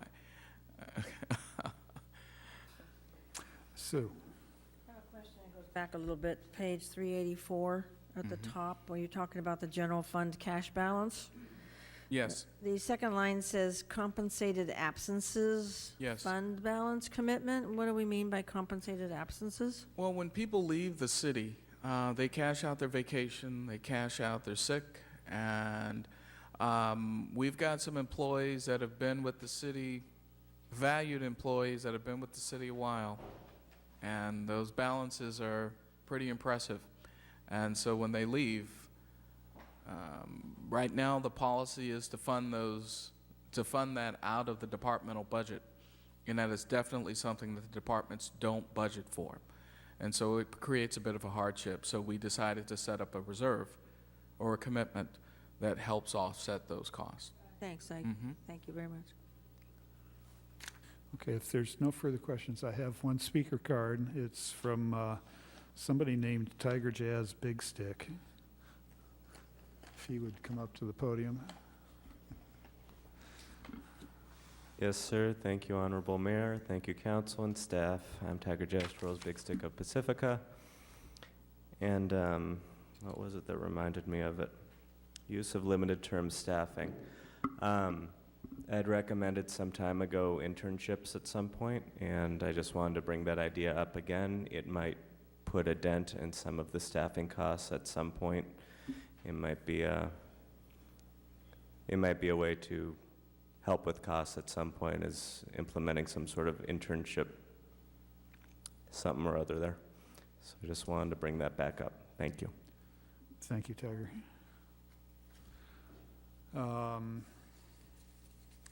Anything else from council? No? And yes, this requires no action other than what we've already done. Again, it was just to elicit your comments, and I appreciate your comments and thoughts. If you have any further comments, feel free to email me or City Manager Woodhouse, and we'll be happy to get those things into the budget. Thank you. Okay, thank you, Lorenzo. And we're adjourned. Just like that. 10:36. All right. All right. Dad. Oh, yeah. No, ready for bed.